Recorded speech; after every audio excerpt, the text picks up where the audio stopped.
drilled. Deep left field. Gone!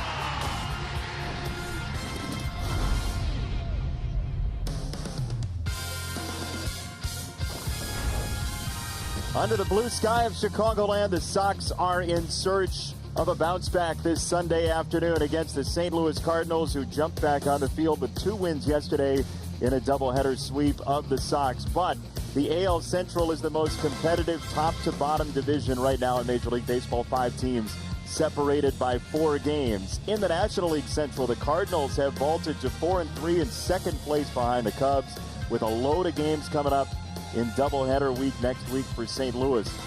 Dakota Hudson is the opposition today, and he will face Dallas Keuchel, who is in charge of being the stopper this Sunday afternoon. And we welcome you into our humble abode. Steve's in mint condition. Jason Benetti, Steve Stone.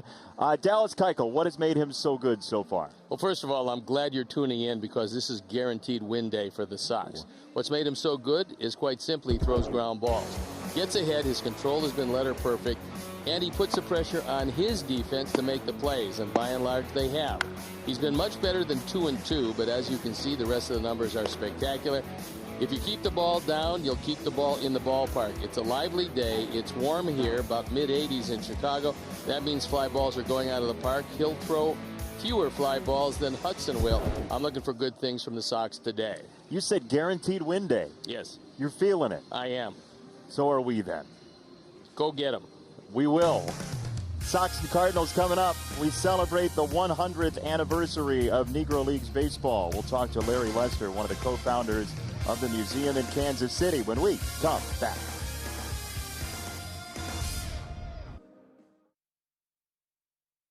Is brought to you in part by Blue Cross Blue Shield of Illinois, the card to carry through it all. First Midwest Bank, helping you build momentum. You have plans. First Midwest Bank has ideas. Xfinity. Xfinity X5 delivers blazing fast Wi-Fi with no curveballs. And by Wintrust, home of White Sox checking. Visit wintrust.com/Sox to open today. 2020 is the centennial of the Negro Leagues, and baseball in this country is what it is because of Negro Leagues Baseball and its historical understanding of pushing even Major League Baseball forward while there was the color barrier around. And what you may not know is that Chicago has a very deep tradition of supporting and cultivating Negro Leagues Baseball with teams here in Chicago. So I sat down with Larry Lester, one of the co-founders of the Negro Leagues Baseball Museum in Kansas City, to talk about that deep history in Chicago. There are Sox fans that I don't think know that there's so much history of the Negro Leagues in terms of our area around the ballpark. But it's a major historical site, right? Yes, it is. In 1933, the East-West game started there at Comiskey Park, and it perhaps became the biggest event in Black America attendance-wise. It was the start of a mega event. The best ball players in the Negro Leagues were at that game. All the celebrities from Lena Horne and Louis Armstrong and Count Basie and Joe Louis, we were all there.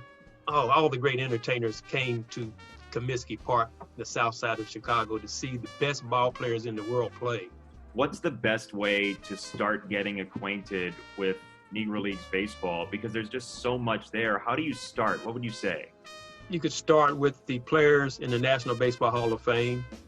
Get to know the 35 members. Just think, would baseball be baseball without Willie Mays, who started his career with the Birmingham Black Barons, or Ernie Banks from the Kansas City Monarchs, or Hank Aaron from the Indianapolis Clowns? Baseball is a better version of itself because of the impact of more than 75 men from the Negro Leagues who migrated into white baseball. Also, that the Negro Leagues had uniform numbers before the Yankees and the Indians did in 1927. They had batting helmets in the late 30s before the Brooklyn Dodgers had them in 1941. And, during the Depression in 1930, they started night baseball. This was 5 years before they had night baseball in Cincinnati's Crosby Field. To ignore the Negro Leagues is like one hand clapping. It's so easy to ignore their contributions, but they made a tremendous impact on the game. 2 minutes doesn't even begin to scratch the surface. So if you're ever in Kansas City and can go to the museum, please check it out. It is absolutely worth your time. White Sox baseball first pitch is next. Left a century-long legacy of talent and spirit and dignity on our country. So here's to Satchel Paige, Josh Gibson, Cool Papa Bell, and everybody else, including 3 brave women who did us all proud. There were some great team names too, like the Chicago American Giants. Couldn't think of a more fitting label for everyone who suited up. I tip my hat to you. God bless. Let's stay around 100 more. Thank you, and I tip my hat. A simple tip of the hat says it all. So again, congratulations. Happy anniversary. On behalf of the Chicago White Sox Ace program, I would like to thank the Negro Leagues for paving the way for my generation. I'd like to thank the Negro Leagues for setting the example and paving the way for us. Let's go play some ball. Since the White Sox started the ACE program, 217 young men have earned college scholarships. 25 ACE alumni selected in the draft. And one other note about that montage of folks tipping their hat. Credit to Joe Posnanski, the wonderful national baseball writer, for helping organize the Tip Your Cap campaign. Joe is a great steward for baseball and has helped organize that entire campaign. We thank former President Obama and all of the luminaries who we saw in that video on this 100th anniversary celebration of Negro Leagues baseball. And the ACE program from the White Sox has meant so much to so many people. It certainly helped guys not only get a higher education, but it helped them to play professional baseball, and in some instances to get a chance to play Major League Baseball. It's really a wonderful accomplishment, and it's been funded and sponsored by the White Sox for quite some time. If you get a chance to go to Kansas City and see the museum, we were floored by it when we went a couple of years ago. First pitch in our ball game today is off the plate. Ball 1 to Colton Wong, who has played every game in this series. He came in as a defensive replacement in game 2 yesterday as the Cardinals won in a doubleheader sweep 5-1 and 6-3. Beautiful day for baseball here at Guaranteed Rate Field as the Sox try to get back in the win column. Dallas Keuchel on the mound trying to do so. Our Four Seasons weather for the ball game looks like that beautiful blue panorama. And our adjective department goes with delightful. It's a well-stocked adjective department. Yeah, this is about as good as it gets when you're talking about the middle of August. So hopefully the boys take advantage of it. And Dallas Keuchel throws a lot of ground balls. And there's one of them. Tapper foul. Hey, our Insure on the Spot starting lineup. Get your free auto insurance quote in just 2 minutes at InsureOnTheSpot.com. Longman, Edman, and Goldschmidt. O'Neill, who was dangerous yesterday. Carpenter and Carlson, who got his first major league hit. Kisner, Fowler, and the debuting Nogowski. The big Nogowski. No, well, we were doing our own bits there. 1 ball and 2 strikes. And that is just off the plate. 2-2 on a sinker from Dallas Keuchel. Dallas Keuchel's throwing the ball very well. One of the things he wants to avoid doing is what Lucas did yesterday, which is walk the leadoff man, and that didn't work out well. Hey, a ground ball to first base and Abreu for out number 1. And it's not just Dallas Keuchel who throws ground balls either. Dakota Hudson had a big ground ball raid last year. Here's how Dallas does it. And for Roman this year, the cutter 31%, pretty much interchangeable with the sinker and the change. He moves them around, and that's pretty much his whole arsenal. He'll show you the occasional slider, not too often the four-seamer, very rarely, but occasionally, just to play with the hitter's timing, he'll show him a face-high fastball. And you want ground balls? You got it. Both guys going head-to-head do it a lot. The difference is Hudson's control was a problem last year. Dallas's usually not a problem at all. And we'll see if a lineup that isn't overly patient for the Sox is able to take advantage of some errant control by a young right-hander. Keuchel gets it tipped into the glove. Tommy Edman, the batter, after a 1-for-6 yesterday. For Dallas Keuchel, coming off a doubleheader, he is your ideal candidate to pitch because in his 4 starts so far this year, the shortest outing he's had, is 5 1/3. Popped up, Tim Anderson, 2 down. Let's take a look at the defense for UI Health, and this is how Ricky Renteria is going to put them out there this lovely afternoon. It's Jimenez and Robert and Mazzara left to right, with Moncada, Anderson, Mendick, and Abreu in the infield. Yasmani Grandal's got the plate. Dallas Keuchel on the hill. Quickly 2 up and 2 down. And this is the one guy in the middle. You have to plan your program, your game plan around Paul Goldschmidt. The opportunity arises, you pitch around him. You don't let him beat you. He served up a couple RBIs in yesterday's game number 2. In fact, he had the first run brought home for the Cardinals in that game 2 on a home run, and then an RBI in the 5th inning, that big 4-run 5th. Dallas testing that inside part of the plate and missing twice. Well, look, both were cutters, and the thing is, they come across the plate a strike. That's a pitch he's got to have, because he doesn't want to leave it over the inside part of the plate. That's a perfect example, by the way, of why sometimes win-loss record can misguide you, can be a red herring, because his ERA is in fact better. He's pitched better in his losses this year. He's just a solid pitcher. He's going to give you a good timeout every timeout. Everything on the infield, and a 1-2-3 first inning for Dallas Keuchel. Bottom 1, Sox will swing it with TA next. Bright spot for Ricky Renteria and the Sox, and then you show up at the ballpark the next day, 79 degrees and sunny, and a chance to re-rack it and get back to 500. Baseball giveth and taketh away. As we take a look at our Insure on the Spot starting lineup, get your free auto insurance quote in just 2 minutes at insureonthespot.com. TA, then Yoan and Grandal, Abreu, Jimenez, Encarnacion, Robert, Mazzara, and Mendick. Dakota Hudson, a big right-hander. Last year he was absolutely brilliant. 16 wins for a rookie.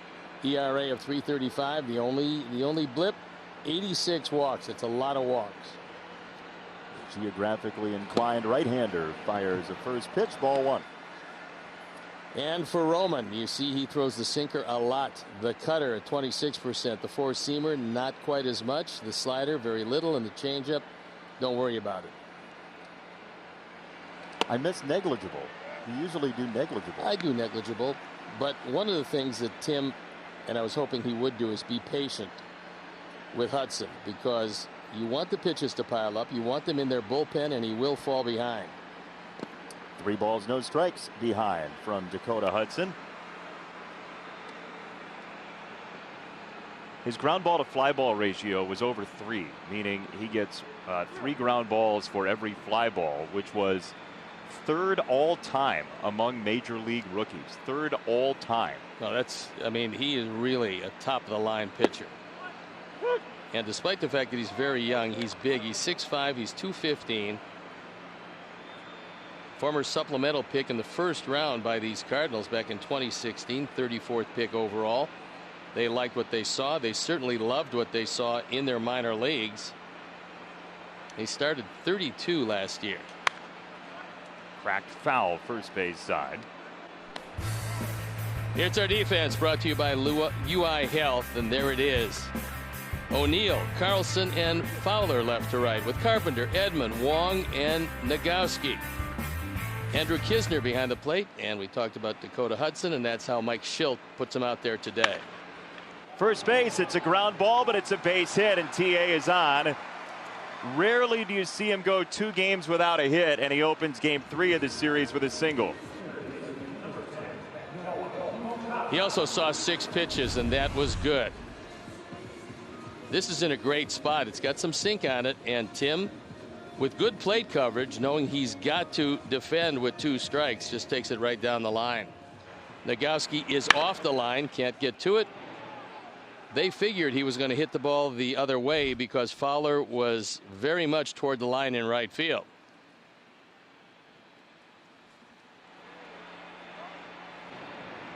Think that's his A move?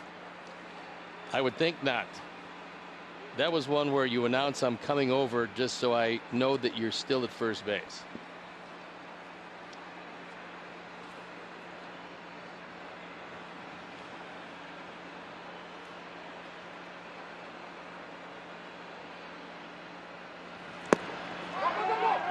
Tim decides not to run. I mean, there was a clamor from both dugouts. There was like, here's where the ball is from the Cardinals dugout. Sox were yelling, do or don't go.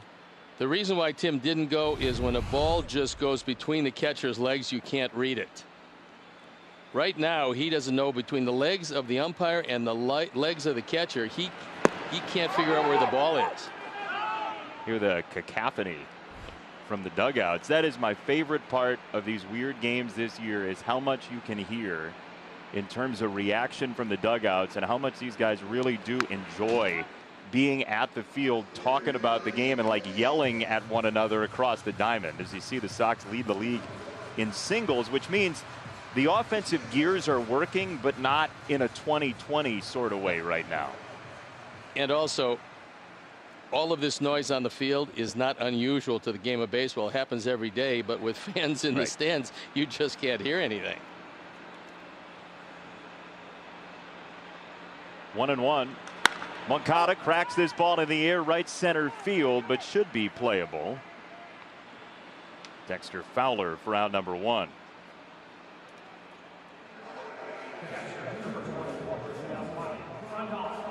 So here's Yasmani Grandal, and you look at the top 4 in the Sox lineup yesterday. Anderson, Moncada, Grandal, and Abreu were a combined 0 for 20. And you're just not going to win a whole lot of ball games when your top 4 is 0 for 20. No, and Grandal has got to start hitting the ball out of the ballpark. He is a very good low ball hitter, and that's where Hudson lives. He also is very familiar with him from last year.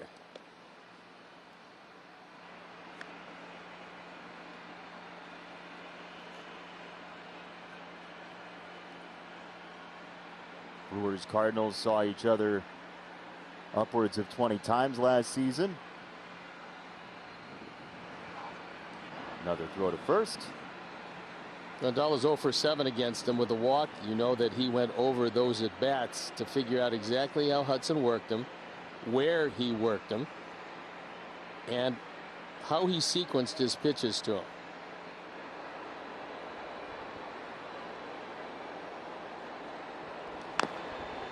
Chipped foul right at the plate to Grandal.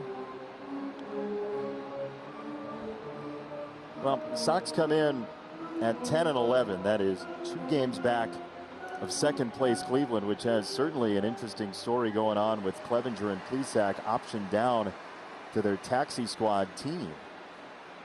Changes the dynamic for the Indians, who are playing in Detroit today and are tied at 3 in the top of the 4th.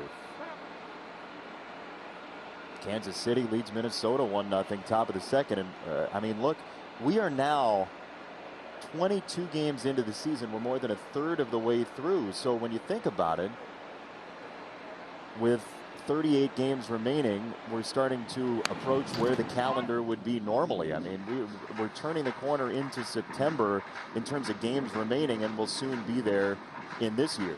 There's a huge difference this year, and that is what everybody's concerned about now. That's a trade deadline. It's a couple of weeks away, but unlike other years, at the trade deadline, you've got 2+ months to go. Now you don't. Now it's even more chips on the line to try to get what you need to put you over the top. Strike 3 for Hudson. 2 gone.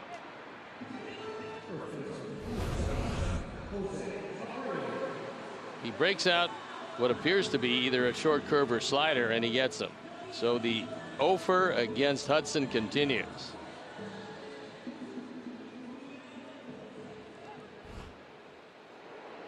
And there are 2 deadlines. I mean, we had a regular trading deadline, and then we have a waiver trade deadline.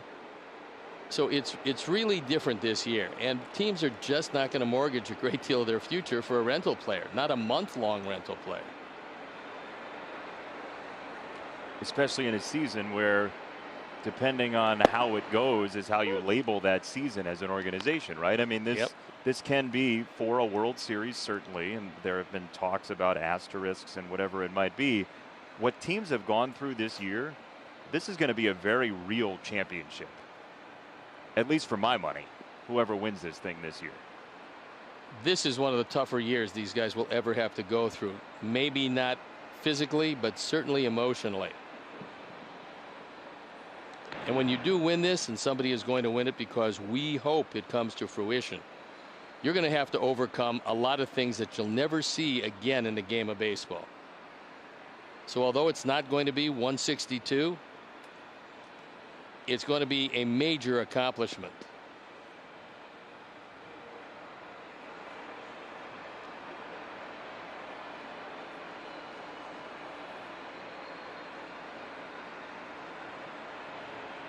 Oh, 0-1 to Jose. And now 0-2. This is the pitch I'd like to see Tim run on, and the only reason is you got to figure that Hudson, who keeps everything down, might either go to a super sinker out of the zone or a breaking ball. And sometimes managers like to bail out their hitter when they're 0-2 early. Worst case scenario, you get thrown out at second, and then you start with him next inning. So let's see what Ricky has in mind for Tim Anderson, who took a pretty good lead that time. Cardinals are well aware of TA over there at first base. Seen a handful of throws so far.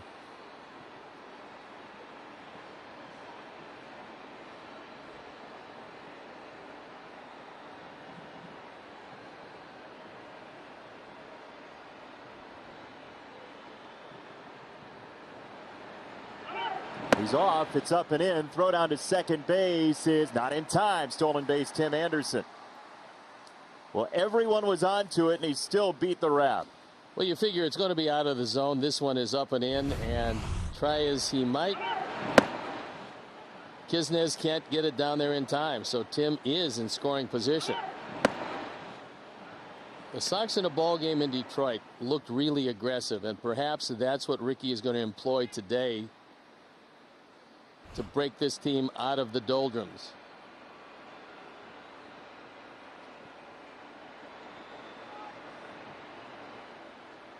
One and two.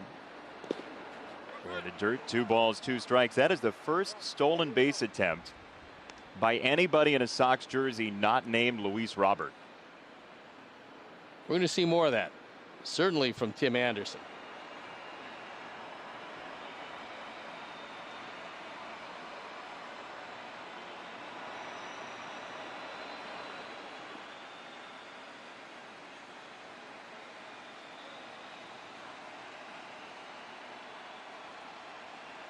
Two balls, 2 strikes. Downstairs, 3-2 on Abreu.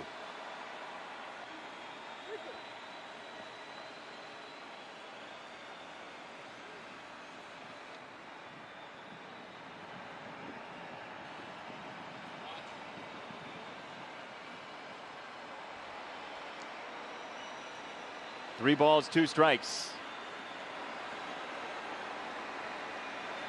He missed ball 4. 2 on, 2 out, and Eloy Jimenez coming up. Our Geico Make It Easy player profile. It is Eloy Jimenez over his last 4 ball games, and this guy has been churning out product. 6 hits, 3 home runs, an OPS of 1,400. He sure likes to hit fastballs. He likes to hit low fastballs, and these days he's taking the ball the opposite way. You also love to see the pitches piling up in the first inning.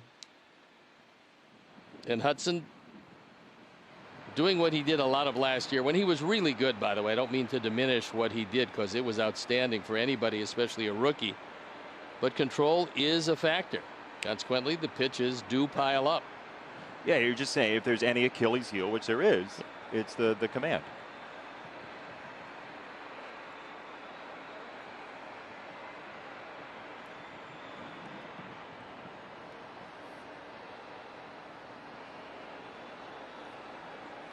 Two on, 2 out. And Eloy Jimenez. A wave and a miss. He kept that one upstairs. For him, that's not usually his game. He likes to stay lower than that.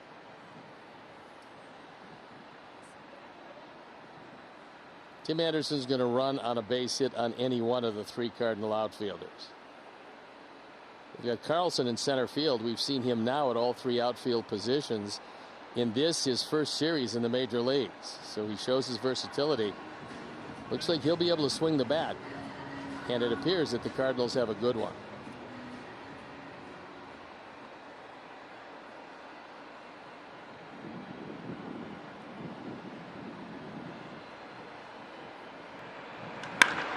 Rip past third into left field, a base hit, and Tim is coming on home. Sox take a 1-0 lead behind the play. Abreu to third, and Eloy Jimenez continues to torch the baseball. You got 2 pitches essentially in the same place, the second of which is rifle. This is 110 miles an hour off the bat through the left side, drives home a run. Eloy has 16 of them. And swinging the bat, there's not many guys in this league consistently hit the ball harder than Eloy Jimenez. The Sox take the lead early. Last year in Major League Baseball, when you hit the ball 110 miles an hour, the batting average was 763, if you're wondering why exit velocity matters. Alex Tosi now goes to break it up. Mike Maddox enjoys spending time on the mound. One of his favorite things to do. And now it's over. Back to baseball. Away we go. 20 pitches deep in this first inning.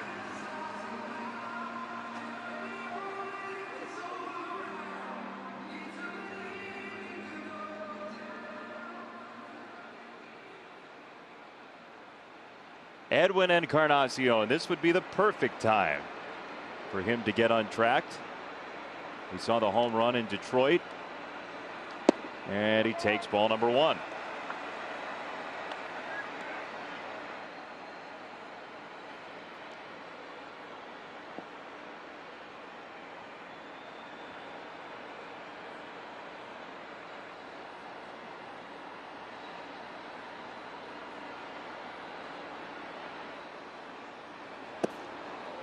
Hudson again behind.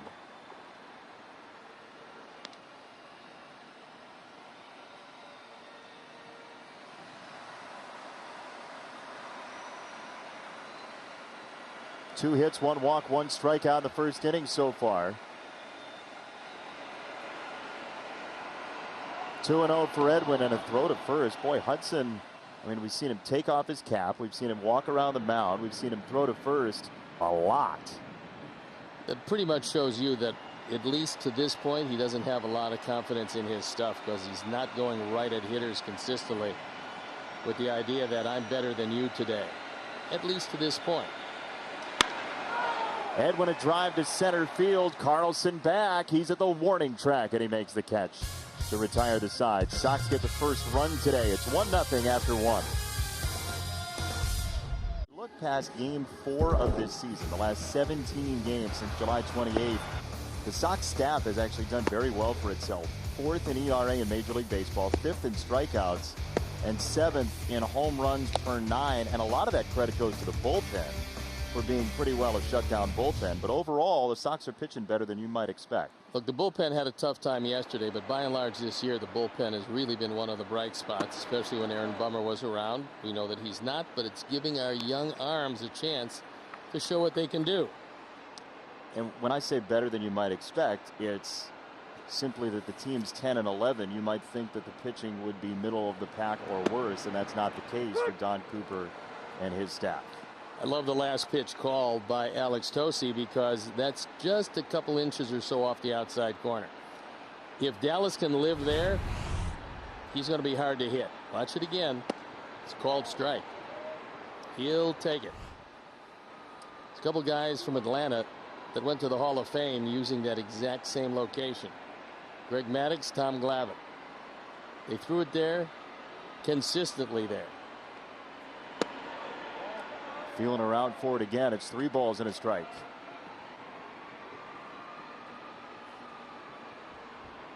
Kept throwing, trying to grow that outside corner. It hadn't been there so far in the at-bat. O'Neill had a big home run yesterday. put the Cardinals on top was a 2-run homer in the 5th inning. And he reached way down and took that one out.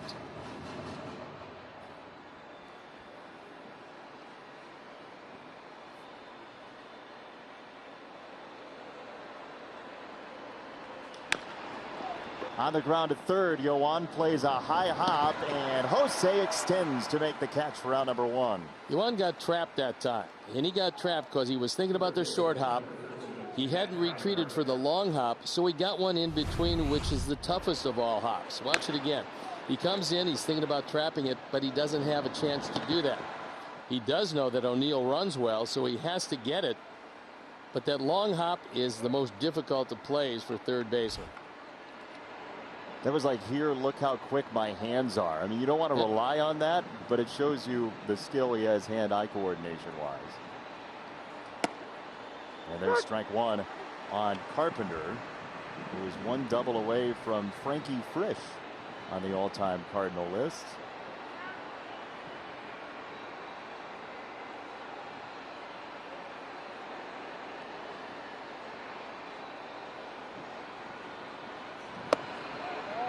Ball, 1 strike on Carpenter. Outfield straight away with Moncada way off the line at third. Tim Anderson playing up the middle, back on the grass. Carpenter doesn't have the greatest speed. If you get a guy who can run, you can't play where Tim is, but he's getting a better angle on anything he hit to either side of it. To first, Jose handles it. And 2 down. Everything on the infield for Dallas Keuchel, who is the subject of our American Family Insurance Home Field Hero. Home and road this year. The splits. Pretty good at home, as you can see. Not bad on the road. However, slugging percentage is way up there on the road. Sometimes, look, with a small sample size, that's just an aberration. I would think that that will come a lot closer to evening out, especially with seemingly a lack of home field advantage we've seen with no fans this year. Yeah, it's the lowest home field advantage, the least home field advantage we've seen in a long time in baseball, and it could end up being the smallest home field advantage for anybody, as you see Carlson getting his first major league hit yesterday. He has not seen Dallas Keuchel. He's behind 0-2. Well, one thing with a young hitter, you can take advantage of him out of the strike zone. And you would think that Dallas, who flirted with the strike zone on the first 2 pitches, would stay out of the zone to try to take advantage of the young hitter. Left side base hit. He came inside and Carlson beat him. That was a cutter out of the zone. And yet Carlson, a switch hitter, a guy we told you is going to be a good one. There's the spin of the cutter. He just brought his hands in. You can see how good he is at that. This is why the Cardinals really like him, because a guy in his first series in the major leagues is able to do just that, where a lot of other hitters wouldn't bring the hands in, get jammed with that, and then it's a ground ball to the left side. Yeah, I never played baseball at the major league level, but as you sit there and watch it as a fan, you say, oh, that's some advanced swing stuff. Yeah, he's going to be a real good one. First pitch ball to Kisner. He was 2 for 3 yesterday in his very first game of 2020, with Yadier Molina on the injured list due to a COVID-19 positive. Busted him inside again with a cutter, 1-1.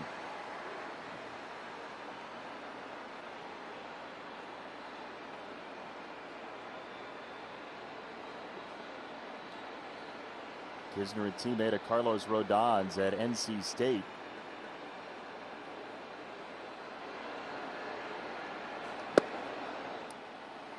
Another cutter for you. Look, the Cardinals traded away their #1 catching prospect, and so you don't know how much you're going to play behind Yadier Molina, who plays a whole lot even at this advanced age. So when you get the opportunity like Kisner, you've got to make the most of it. He's been able to do that, and he looks pretty good in doing it.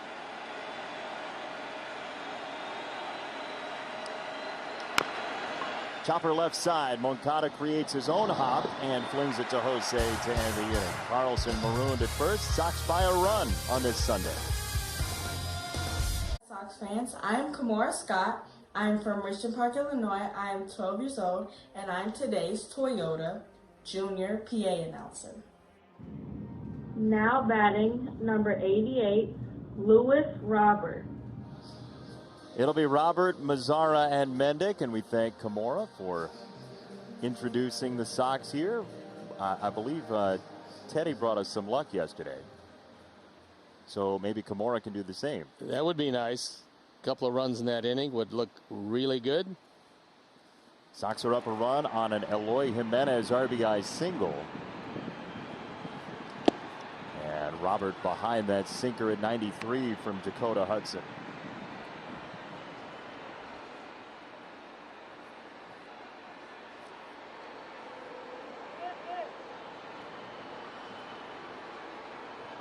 Love the Sox, by the way, from Dakota Hudson.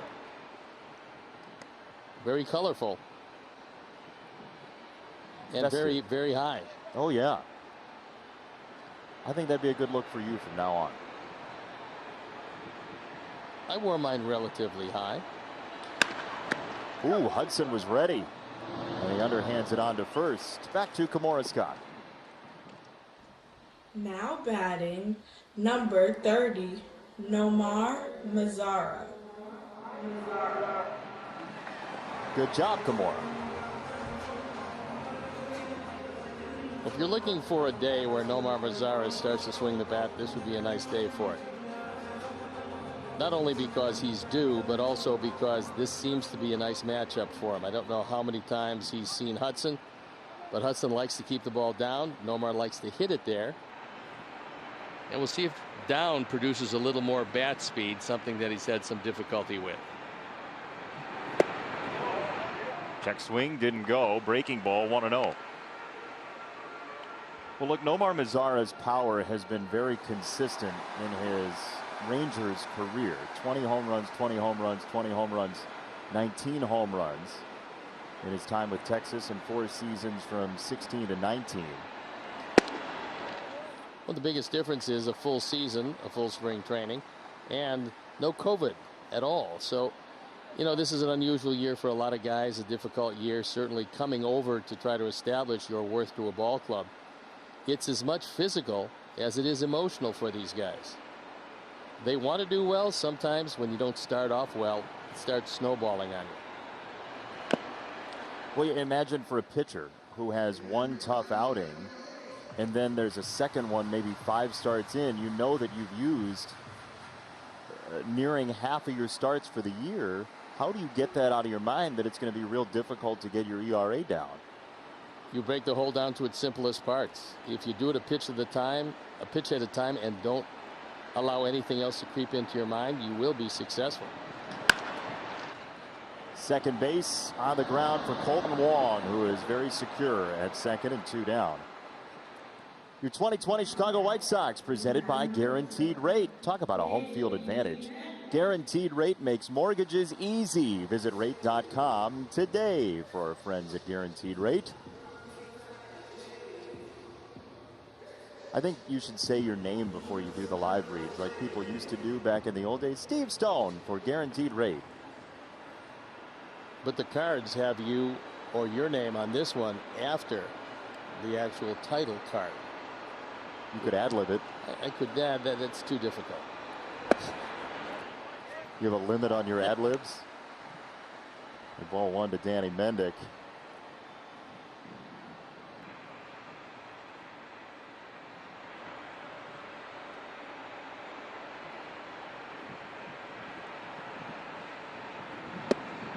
Settles in for a strike. 1 ball, 1 strike. Danny 2 for 4 in the series, getting a lot of run on the infield with Chesler Cuthbert and Ryan Goins sinking into those spots behind on the infield with the injury to Leury Garcia.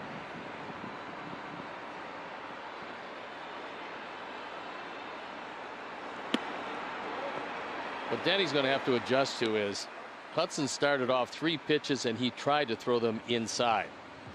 You know, you get a few base hits to right field, especially when you're a young player, and Danny is one of those. All of a sudden, all the scouts say, you know what, if you get a chance, test him inside. Let's see what he can do. He'll go away this time, and let's see if he goes out there and gets it. It's down. It's 3 balls and a strike. Danny's given the Sox solid to strong at bats in that 9 spot. He has that, and he's played pretty good defense, so you have to work as a second table setter with Mendick and then rolling to the top with Anderson. Called a strike, 3-2.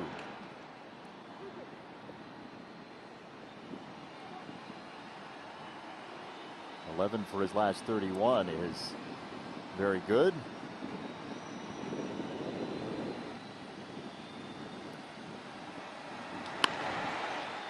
Third base and Carpenter. And a scoop by Nagowski. 3 ground balls as advertised. 1-0 Sox. Notes here. We'll begin with grading on a curve in Oakland.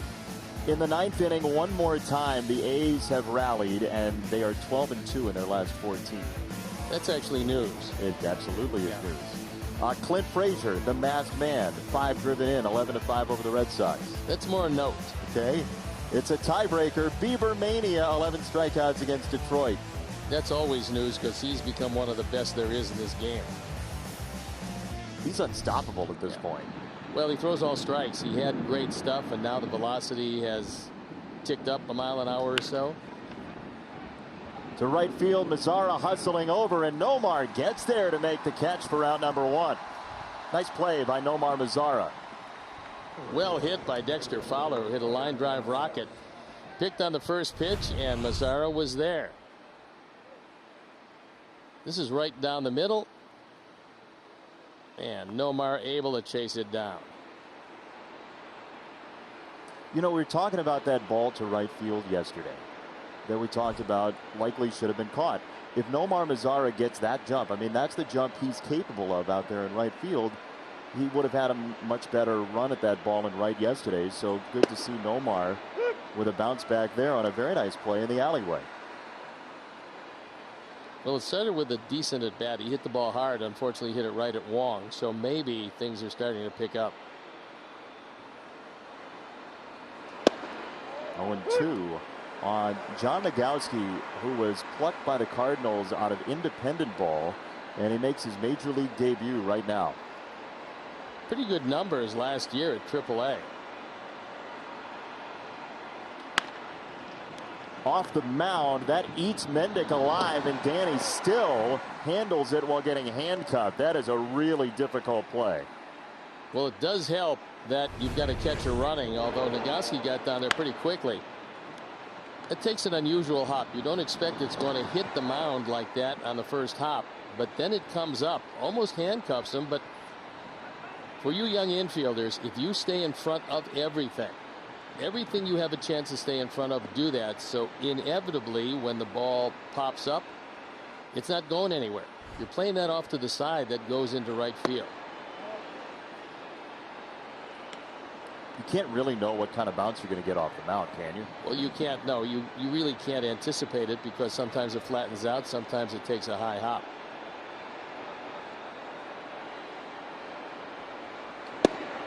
One ball, one strike on Colton Wong, who bounced out to first in the first.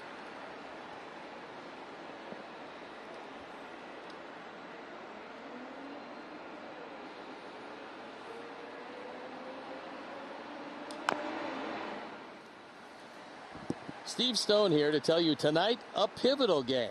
Actually, it's a do-or-die game as Jonathan Taves and the Blackhawks get ready to face off against the Golden Knights down 3-0. Coverage begins at 5 on NBC Sports Chicago, or stream the game on the My Teams app. See how good that sounded? Yeah, that has a certain ring to it. A je ne sais quoi, if you will. Oh, we will. Okay. By the way, they played very well last night. Unfortunately, could not get back after falling down 2-0. Corey Crawford is the reason they're still in this series and has made the games closer. He's had a wonderful series. The product of Kamehameha High School. Colton Wong takes ball 3. Have you been to Hawaii? I have a number of times. Used to play there. AAA? In AAA, and also an exhibition series against the Lati Orions of Japan. When I was with the Giants, we played them. How about that? It's fun. Danny at second. Inning over. It's a tropical Saturday. Jose just pelting people with the ball. He loves doing it. Bottom 3, 1-0 Sox. 3. The Sox will bat here with the top of the order. And here's your hashtag Sox Files. Do you know who this is? He homered in his White Sox debut. He played for the St. Paul Saints in 2003, and he shares a name with the son of Agamemnon. Do you know both baseball and Greek mythology? Well, his first name obviously is Bill. But hey, are you Bill Agamemnon's kid? The rest of it I just can't put together.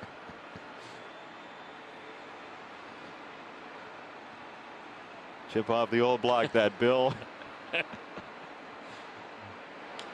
On the ground to shortstop, and Edman on the charge. Tommy Edman with a high throw for out number 1. So if you think you know who that is, hashtag Sox Files, let us know that you know as you play along. We go deep into the Sox Files here. You know, today is the day that we honor the Negro Leagues, and you and I went there in Kansas City to the museum, and it was wonderful. It was really one of the great days that we've ever had out together during a baseball season, where you get a chance to get away from your particular club and you see why some of the players that you're watching on a daily basis are in the major leagues now instead of doing something else. After this ground ball, Moore 3-1, 2 down. Well, I had a chance last night as I was sitting around. I had a chance many times to speak to Buck O'Neill, who is one of the most delightful people around. I was watching Harold Reynolds and his special. That was great. Harold did a great job and had a lot of great video in that special honoring the Negro Leagues. Guys that I played with personally that wouldn't have been there otherwise: Willie McCovey, Willie Mays, Bobby Bonds, Billy Williams, Dick Allen, Eddie Murray, Kenny Singleton, Gary Matthews, and Gary Maddox. And the guys I had a chance to play against, and it wasn't a delight, by the way, because most of them could really play. Frank Robinson, the Hall of Famer; Joe Morgan, Hall of Famer; Lee May, Reggie Jackson, Hank Aaron, Lou Brock, Bob Gibson; Maury Wills, Willie and Tommy Davis; Fergie Jenkins, Dave Parker, Willie Stargell, Ken Griffey, Jim Rice. I mean, guys that were pivotal in their team's success in Major League Baseball. Without what the Negro Leagues did, they probably wouldn't have been there. And I was managed by Larry Dopey. We know him very well here in Chicago. And I was coached by both Ernie Banks and Minnie Minoso. Minnie Minoso very, very proudly represented the White Sox. Of course, Ernie Banks, Mr. Cub. High fly ball, right field side. And Fowler is there for out number 3. We say it again because it's terribly important. If you get a chance to go to the Negro Leagues Baseball Museum in Kansas City, there is a world of baseball knowledge in there that you've got to see. We'll go to the 4th next. Hello, I'm your newest Sox Math champion. I want to say hello to my mom, dad, grandma, grandpa, my friends Debbie, Jorge, and Jessica. Good luck, everyone, and here's today's Sox Math question. Sox Math brought to you by GMC. We are professional grade, and here is your Sunday question. It's a 2-parter. Number of innings the teams played combined yesterday, multiplied by Little Hurt's largest single-season home run total with the Sox. And by the way, we've had some great videos, really clever videos. There's nothing more touching than a video where you shout out to your friends and family. Well done. Good job. On a wilderness vacation, no less. Very nice. You got to get a few people in there. Let everybody share the enjoyment of being a Sox Math winner. I have to say, it is not easy to win. To get in there first is not a simple thing. You've done it just a couple of times. No, I mean, it is very difficult, and Lord knows Charles Van Doren had a problem, but then again, he was given the answers. Charles Van Doren. If you're not given the answers, it becomes a little more difficult. Yeah, Sox Math is not a Barry Enright production. Too 2 balls and a strike, and we won't ask you to list off all of Henry VIII's wives to win a jackpot. And speaking of a Sox insider, which that would have been, I'm No. feeling one coming up. That's the most embarrassing segue of our season. To right field on a line, Mazar is there, and it's time for a promo. Follow our Sox insider Adam Hogue at NBCSportsChicago.com, presented by nationwide agent Jeff Vukovich. Get to know Vuk as much as you do the jingle at JeffVuk.com, because nationwide is on your side. Humming? You're humming? Musical. It's a Sunday and now you're humming? There's no humming in I baseball. thought there was a bird in here for a second. Got to change it up for the folk. Oh, that's true. 1 down. First pitch is ball 1. Low, a slider from Dallas Keuchel to Paul Goldschmidt. Hey, 11 batters in, no walks, no strikeouts. Everything balls in play. Dallas right now at the top of his game.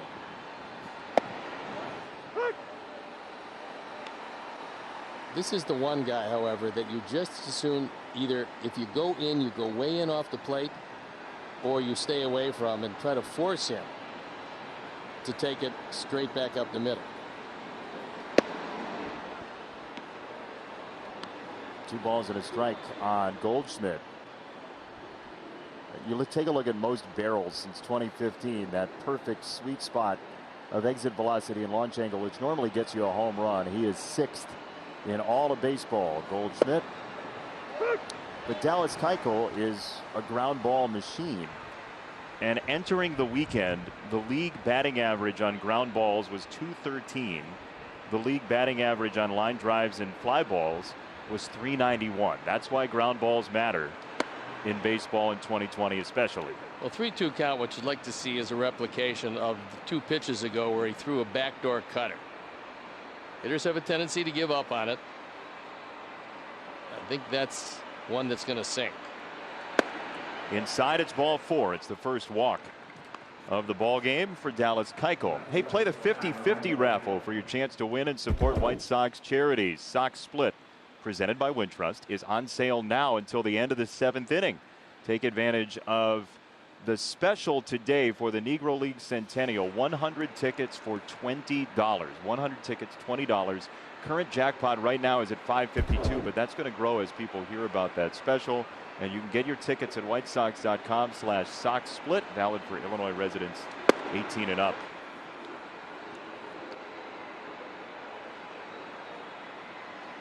Thought it was fascinating what Larry Lester was talking about in our pregame in that chat we had about the East-West All-Star game that happened here in Chicago and how much of a status symbol it was and how many stars were at that game on a yearly basis. As Mazara fades into position to make the catch for out number 2. I kind of like the whole concept of barnstorming. When the season was over for the major leaguers, they would go around and play against a lot of stars from the Negro Leagues. I mean, I'm just sorry. One of the things I'm sorry about, because he pitched for the Indians for a bit, was Satchel Paige never got a chance to show just how good he was until he was really late. Not as much late in his career as late in life by the time he finally surfaced. And they said that he could literally throw the ball exactly where he wanted to throw it, which was remarkable. Josh Gibson was another one of those guys that was absolutely remarkable. They both would have been gigantic stars in Major League Baseball had they been allowed to do that at a normal player's age. But in the case of Satchel Paige, he got here. Yeah, it's lost fortune and lost livelihood that was just unnecessary. 2 strikes on Carpenter as you dive deeper and deeper and you see the difficulties traveling through the United States at that time for players in the Negro Leagues, and then players who became major leaguers after Jackie Robinson began his career. It was a stormy time and an awful time for a lot of guys. First thing we heard about the Green Book was at the Negro League Museum, and then they made a movie of it. I mean, it shows you how difficult it was. Dallas Keuchel's first strikeout of the ball game. Goldschmidt left at first, Sox still by a run. Presented by Kia, as always today. What is A1 today? It is the AL playoff picture as it stands right now. Sox are behind the Tigers for that final spot, along with the Astros at 500 as well. And in the National League, by the way, how about the Orioles at 12-8? In the National League, the Cardinals at 4-3 would be in second place in the NL Central. They have a lot of games to make up, and the thicket of teams for the final two spots in the wild card is big. Well, this is definitive proof that all you do is mention something and it is a jinx. I mean, I thought it before, but now I know definitively. Stop. And the reason is the Nationals are leading the Orioles 5-1, that game in the top of the sixth. Philadelphia leading the Mets 4-2. I don't know how you jinx them, but we'll figure that out certainly. So you're telling me I'm a jinx because the Orioles are trailing? Well, you as though mentioned nobody expected that this year at some point. You haven't mentioned them all game long, and lo and behold, here it is. Braves leading the Marlins 1-0. That game in the top of the seventh. Rays and Blue Jays. Rays 3-2. That game the top of the ninth. How about the Indians leading the Tigers? The Indians are a really good solid team, but the Royals leading the Twins 2-1, bottom of the fourth. Mariners leading the Astros 2-1. And the other games later on. Our key, a big story is that Steve can't stop. Yeah, I don't know when you'll jinx them, but I will certainly bring that up. How did this become about me? I know, you mentioned the Orioles. 0-2 is fouled away hard, first base side. Hudson's got a whole lot better stuff and command than he's had, but this is second time through. Abreu drew that walk in the first inning. And then Eloy just rifled one to left field. That's the only run of the ball game.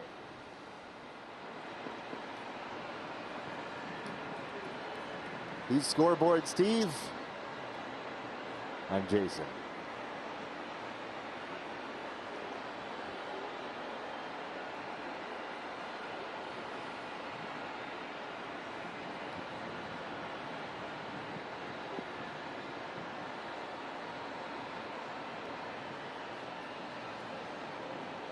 Oh, 0-2 from Hudson. It's down, a ball and 2 strikes on Jose.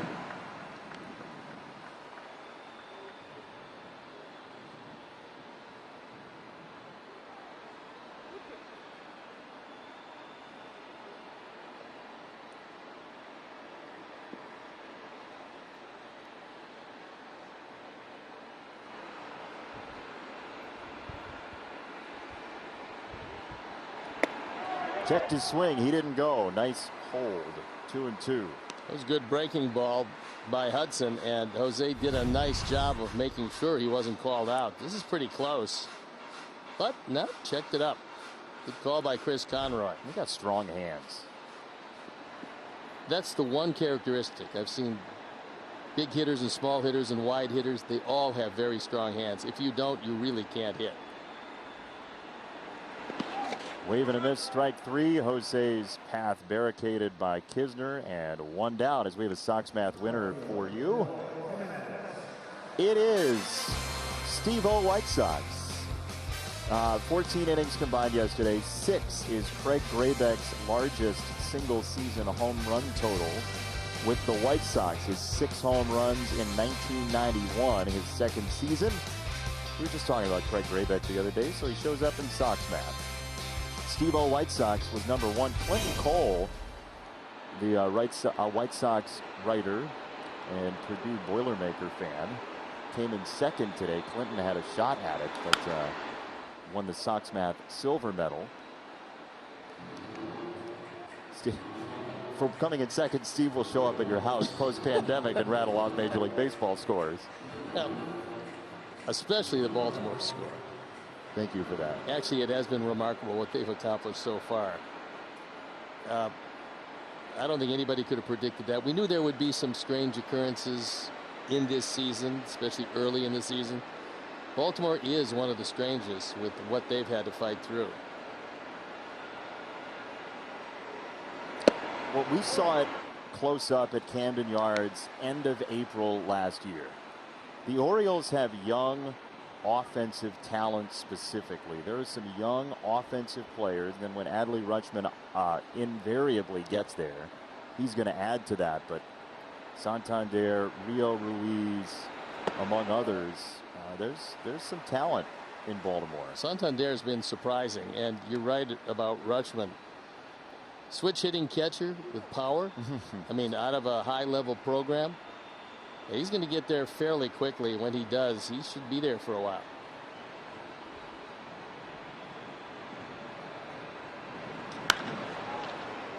In the air center field. He didn't miss it by much as Carlson, who's played every outfield position in this series, catches out number 2. Sox fans, we know you can't wait to spend Sundays at the ballpark with your family again in 2021. Let's talk ticket plans, group outings, and more. Call or text Sox Ticks to 312-674-1000 or go to whitesox.com right now.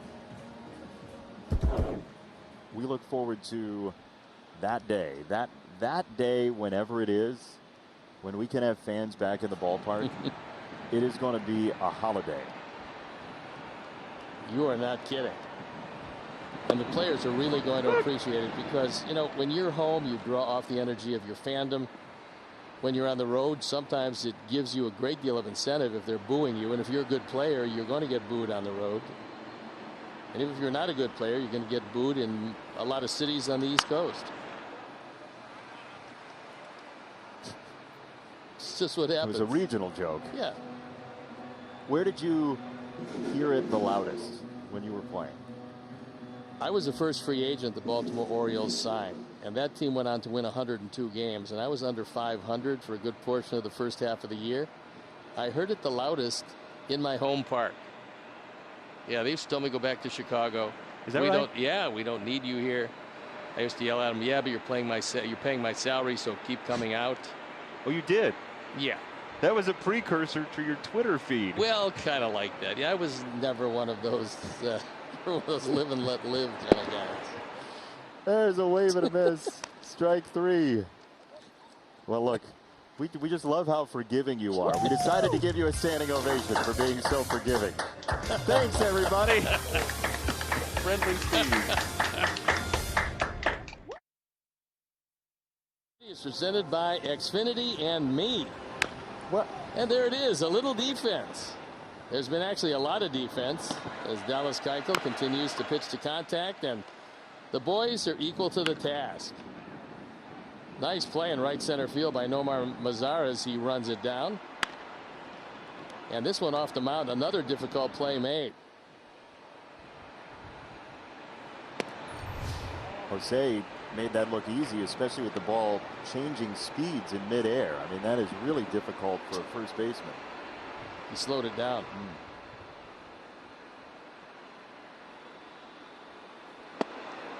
1 ball, 1 strike on Carlson, who's got the lone hit so far for the Cardinals. And Mike Schultz said when Carlson showed up, he was going to play, and he was going to play everywhere in the outfield. And boy, has he meant it. Well, I believe if you have a guy who's a star in the minor leagues and he is as thought of highly as he is, you don't bring him up to sit him on the bench. You bring him up to play him. You get him exposed to the major leagues. What he benefits from this year will help him next year. Eloy is there for out number 1. I do know one thing. Next time he comes to bat, I would think that Dallas would want to stay away from him. That's 108 miles an hour. That's 2 pitches inside. One was the only hit of the ball game, and the other was a rifle shot that fortunately didn't get up any higher. Both of them been inside, and he's been right on both of them. So when you're not fooling a hitter, and again, even when you get a hitter out, observant pitchers are going to look where a hitter hits it on the bat. If he hits it between the label and the name, that's the sweet spot. Pitcher's job is to get him to hit it between the hands and the label or the name and the end of the bat. If he gets a base hit, even there, you've beaten him. You don't have to adjust. But if you get him out and he hits it on the sweet spot, then the next time you better adjust or you might have a problem. One of the small things people at home can watch if they want to act like a pitcher. What are you looking for if you're a pitcher? First thing you do is take a look at a hitter and see if he looks any different than the last time you saw him. In other words, are his feet closer to the plate? Has he adjusted his hands? Will he tip you off that he's looking for something you might have used last time? Got in there on Kisner. Tim's on target, 2 down. Hey, your Sox Files answer. Hashtag Sox Files. Couple, you got it. The question was, the 3 facts were: homered in his White Sox debut, played for the St. Paul Saints in '03, shares a name with the son of Agamemnon, and it is Minnie Minoso. As we celebrate the 100 years of Negro Leagues baseball, former New York Cuban Minnie Minoso before coming to the White Sox. And I have a question about Orestes Minnie Minoso. Why is he not in the Hall of Fame? I have no idea. For what he's meant to the game and as good a player as he was for as long as he was, and the fact was, pretty much as long as he was alive, he could still hit. It was the most amazing thing to watch him in his advanced years either play in a game, take some batting practice, and still be able to hit. I think he deserves to be in the Hall of Fame, and hopefully one day soon that will be rectified.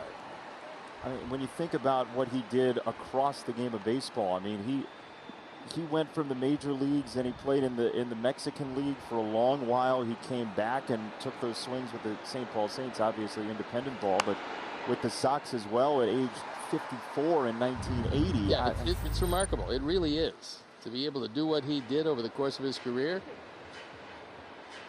And what an exciting player he was. I mean, well liked. Everything about him smacks of Hall of Fame. I love the distances. It was 352 down the left field line. I yearn for that. I mean, I honestly believe they go back to 410 maybe in the alleys, 352 to 360 down the line, maybe 510 in center field. You need a telescope to see the center fielder playing deep. What's more exciting than a triple? Well, you wouldn't sanction the triples derby, so you have no standing, counselor. 3-2 on Dexter Fowler.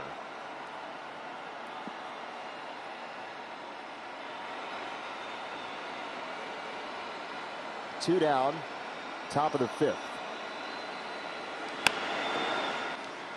Mendick at second. Nice pick on the backhand and a 1-2-3 inning for Dallas Keuchel. Well pitched ball game so far. Minnie Minoso, we remember here on the 100th anniversary of Negro Leagues baseball, and Danny Mendick with a whale of a play on the backhand side, keeping it 1-0.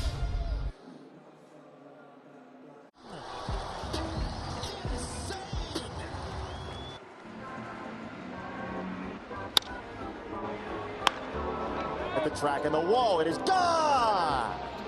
3-run home run, Eloy Jimenez. Edwin a drive. Deep left field. Bring him home. It is gone. And the Parrot visits Detroit. No doubter. Back to back in the first inning.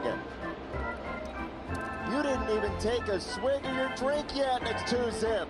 Robert to right center field. Way back there at the track and the wall. It is out of here. Bring him home. It's a 2-run shot.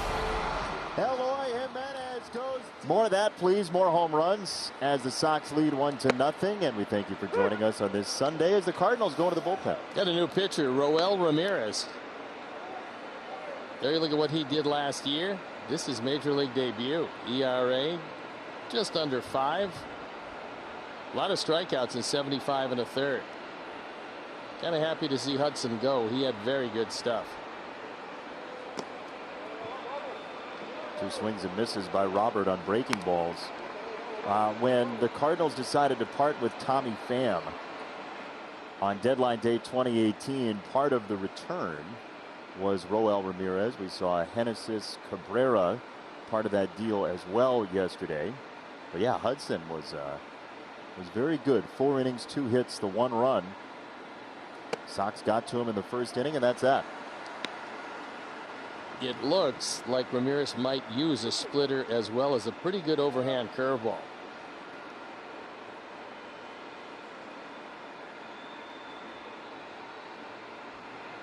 He only started 5 games all of last year, so he's been used out of the pen. There's that good overhand hook. I mean, it's a biter. That at 82 is pretty tough to adjust to when you haven't seen a whole lot of it. But watch it again. Good tight spin. It's pretty much straight over the top.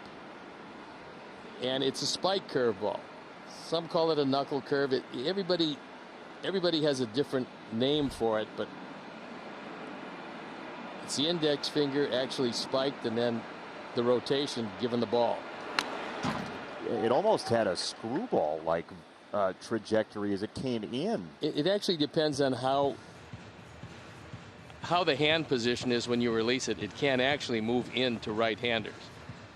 But the key is to keep as much over the top rotation as you can, and then by finger pressure or finger placement you can get it to move either way if you're really adept with it. Well, inside out job, foul first base side, and Luis has seen 6 pitches so far from Roel Ramirez. Luis Robert 10 driven in behind only Lewis and Susugo.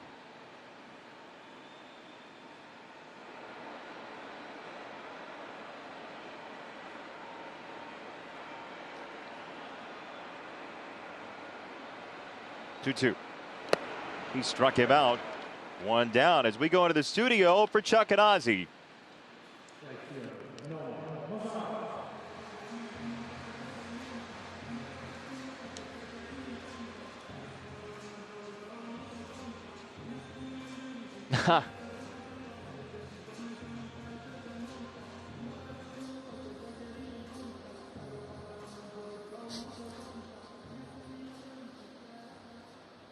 Ozzie 4-3 guy. That's nice. No, and that's, I know he wants to denigrate himself, but he grounded a shortstop a lot also. Ooh. You waited until we heard that the mix minus, as they call it in TV, that their mics were closed. I have no idea what that is, but thank you. You sure do. It's a foul ball from Mazara, strike 1. Ozzie's underrating himself. Pretty good player. 16 years in the major leagues. Also a very smart player. Yes.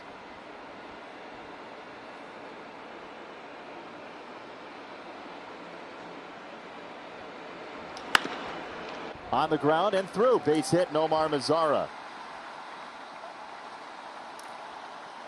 Hey, what do you say we go to the swap meet on a Sunday? That's good, and you get to pick today. I get to pick first. Yep.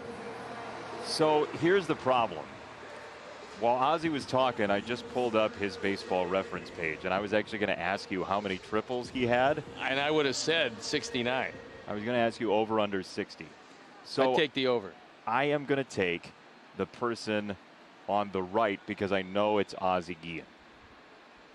Person on the right is Ozzie Guillen. Yes, because I was literally just looking at it. One on the left? That's whoever you got. Mike Trout. You think it's Mike Trout in how many games? Year and a half. It's Ozzie in 16 years and Trout in a year and a half. So just so Ozzie knows, when given the opportunity of having Ozzie or not, I chose Ozzie. Boy. What? What'd I do? Well, I don't know. We used to call that a brown noser or whatever, but you know. Or whatever. Runner goes. Mendick slaps it through the right side. Hit and run. Mazara to third.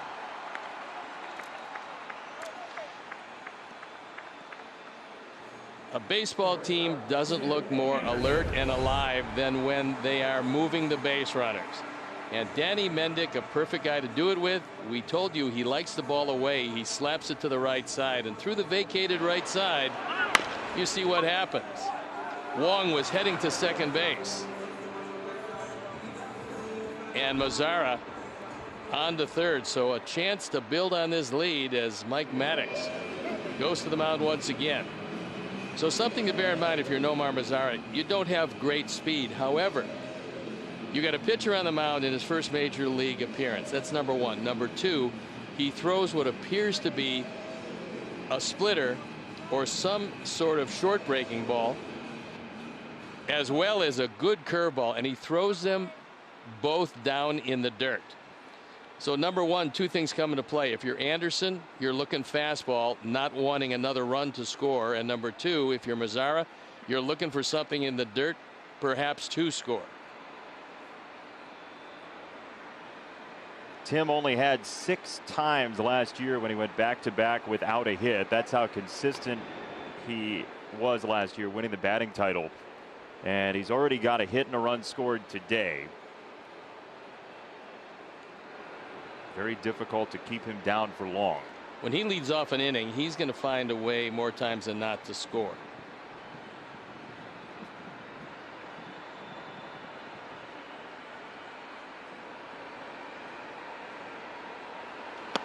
That fades inside, ball one.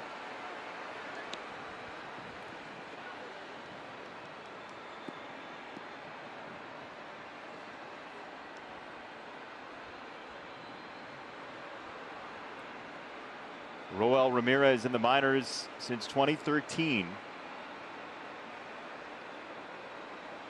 8th round pick of the Rays 7 years ago.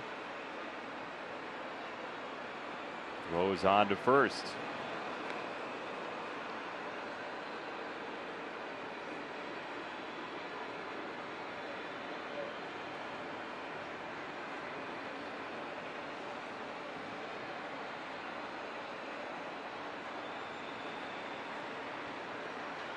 Another throw to first by Ramirez.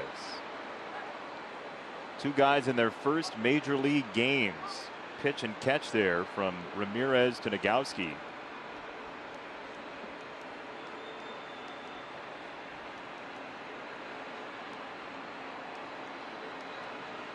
See if the Sox can elevate a ball after ground ball theater against Dakota Hudson. Wave and a miss on a fastball upstairs. Danny took off, then slammed on the brakes at first. I figured early he'd have to go to a fastball.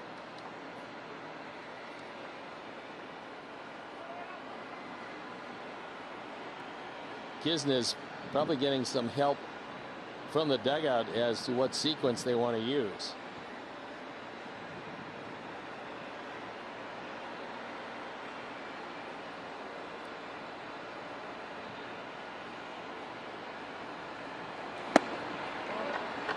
Two balls and a strike.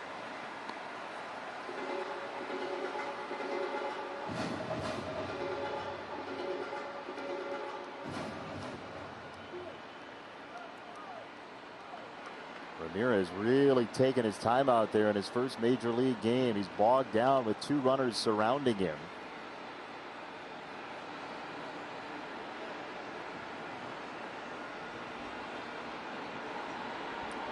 Mendick runs, throw through to second base is waiting. No movement from Mazzara at third, and now 2 out in the inning.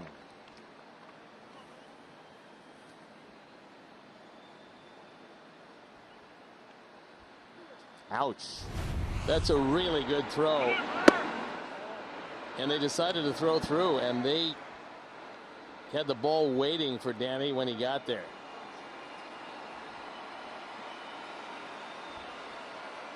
It's been all fastballs to Tim. 3 balls and a strike from Ramirez. That's upstairs, and it's ball 4.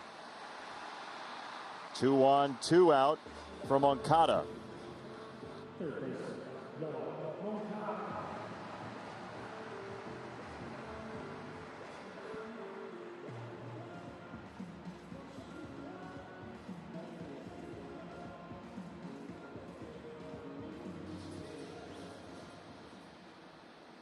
Big at bat in this game and a 1-0 score. Juan looked to me coming out today like he had a whole lot of life in those legs. He's moving very well at third base. Let's see if he's got a big hit in it.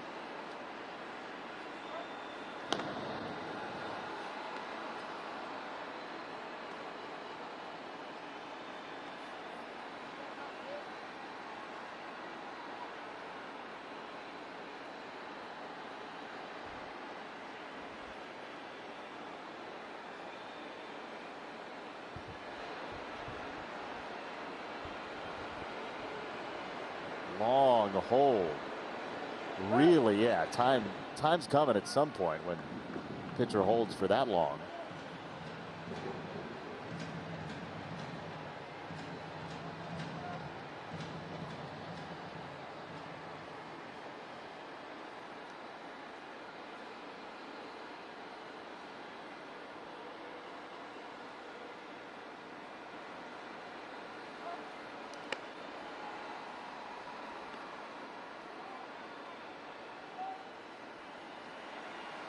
But you can't blame Roel Ramirez for thinking that all the action's at first base, because it has been the last couple of batters. He also has yet to throw a breaking ball in a situation with a man 90 feet away.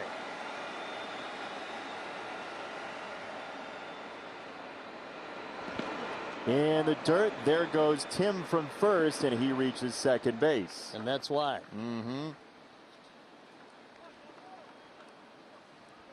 So now once again, if you're Moncada, seeing how they worked Anderson and then watching that, you're just looking dead red. Nice job of making sure the run doesn't score by Kisnes.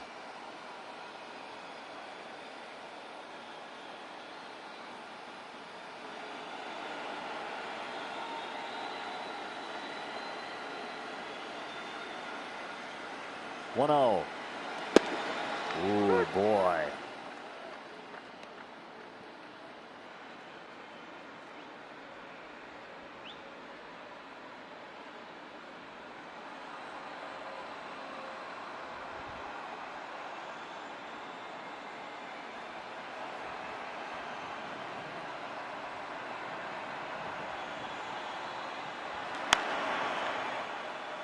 Foul ground third base side and out of play. Could have been a souvenir for Kevin Moore if we had season ticket holders in the ballpark. Instead, it's just a strike. One of the things that a catcher can do for his pitcher, and again, this is not the regular catcher, and it certainly is not a veteran pitcher, but you go up and you tell him, if I call a breaking ball, I want your best because it can't get by me. It might not be the situation here. Kisner sets up low, and that one spiked well short of the plate, and he just soaked it up with his body. That was another good stop. That ball was the old 56-footer. Spiked the curve. I mean, threw it right into the ground like a lawn dart. And the beauty of that was Kisnes squaring up. He knows the ball's coming back to his left. He squared it up and took it right in the middle of the chest protector.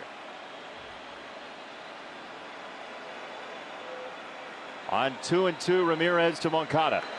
Yoan drills it way back right field. Look out, Goose. It's a 3-run shot. You could take it to the bank. He was going to get a fastball after spiking 2 balls in the dirt, and that is a 4-0 lead.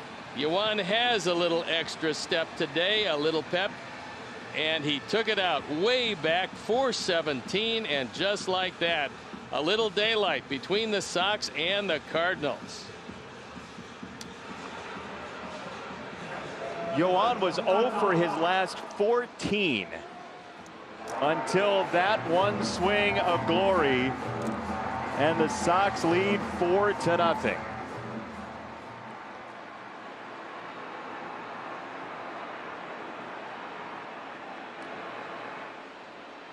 Man, is he strong. When he squares up a baseball, but it gets out in a hurry, and if you're looking at the total picture of that, taking into consideration the man at third, the debut pitcher on the mound, the inability to get a curveball out of the dirt, you know a fastball is coming, and Yoan didn't miss one stitch of it. Neither did Yaz. Another absolute blitzkrieg. 5-0 Sox.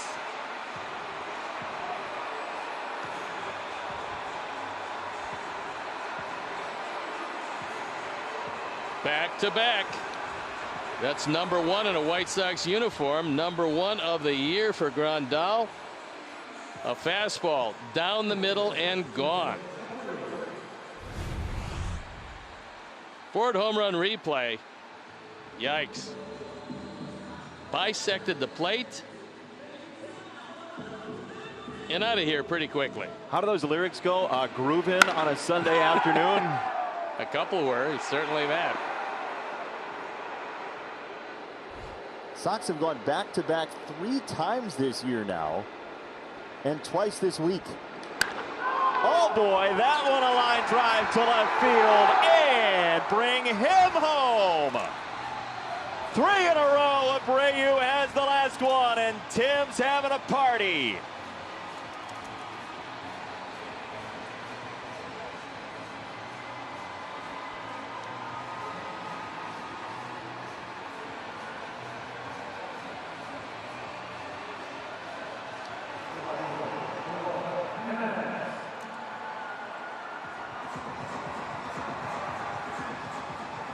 You always remember your first major league appearance. He's going to remember this one into his next life. And the Sox will remember his first major league appearance as well, Roel Ramirez. Fondly.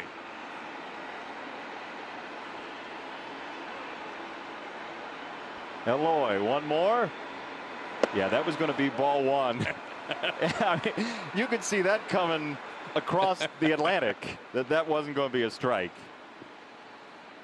Well, the way Eloy is swinging it, you don't want to get it all that close.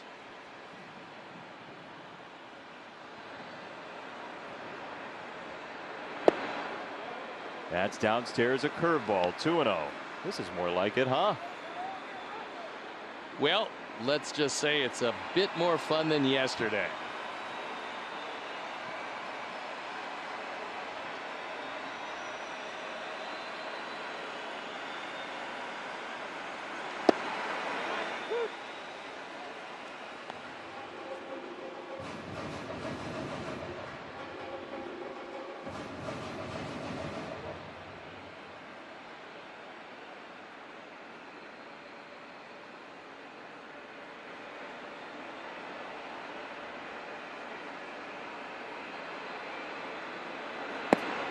Three balls and a strike.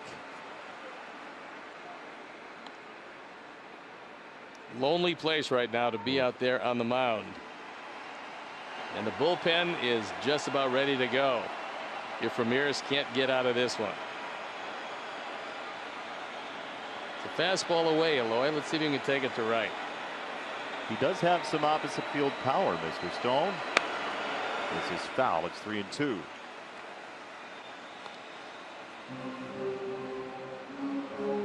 And when you can't get the breaking ball over, and major league hitters know that they can pretty much eliminate that as well as the changeup or the slider from the equation, it's going to be tough to get by.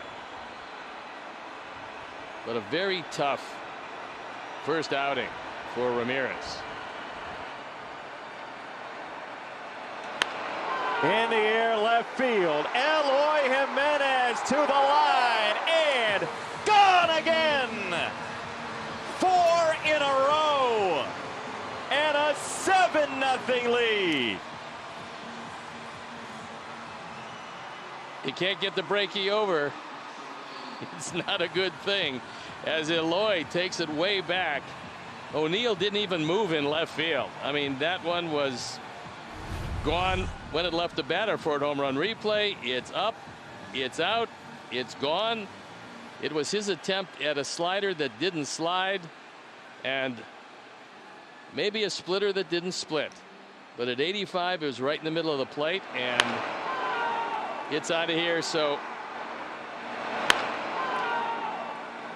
a very tough debut for Ramirez, and one that Sox fans and players are not likely to forget anytime soon. Tim says you. That's you. Roger Bossard's going to have to clean falling stitches from the outfield grass. 4 straight home runs, smiles everywhere, and tatters of baseballs all over. And this is the second time in White Sox history that has happened. August 14th of 08, the last time. And it's ongoing. We have an ongoing situation as Encarnacion swings and misses at strike one. Now it's time for the Lakeside Bank call to the pen. Lakeside Bank, it's about time. And Seth Illich comes into the game, trying to limit the bleeding. They look at the numbers in the minor leagues, not bad.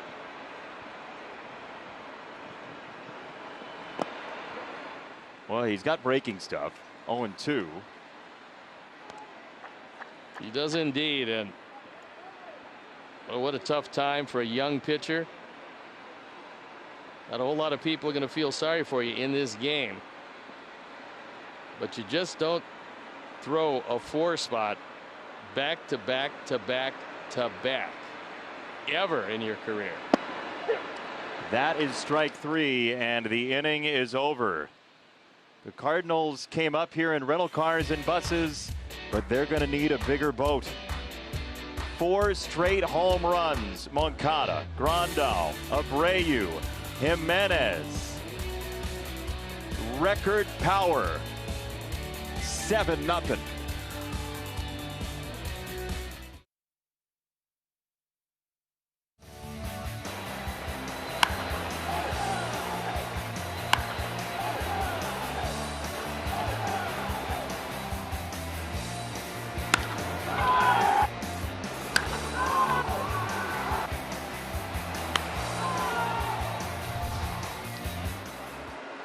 Our audio momentum makers presented by First Midwest Bank.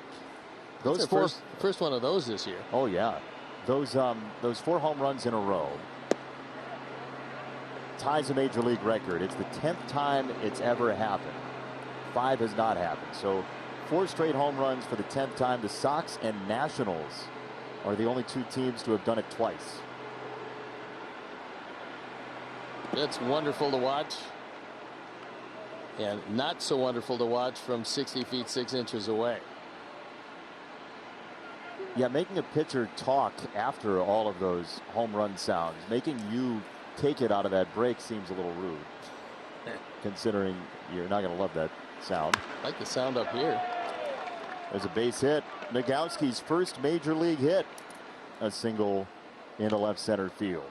Yeah, that's really all you're wondering about as a pitcher coming out. That was a very long inning with a pitching change and a lot of runs scored, a lot of men on the bases, and you just want to make sure you're loose when you start at it. So that is the first hit. 5 major league debuts in this very short series for the Cardinals. It's the kind of year it's been across the board. Who was it a couple of years ago? Wasn't it the A's came to town and they had like 3 major league debuts and they all homered? Remember that? Yeah, I do. I don't remember who they were, though. I feel like Laureano was one of them. 3 different guys had their first major league homer. Franklin Barreto. Yeah, but he went on to hit home runs against the Sox pretty much whenever he played. That's true. He was the canary in the coal mine there. Chopper toward first and foul. Jacob Brugman was another one.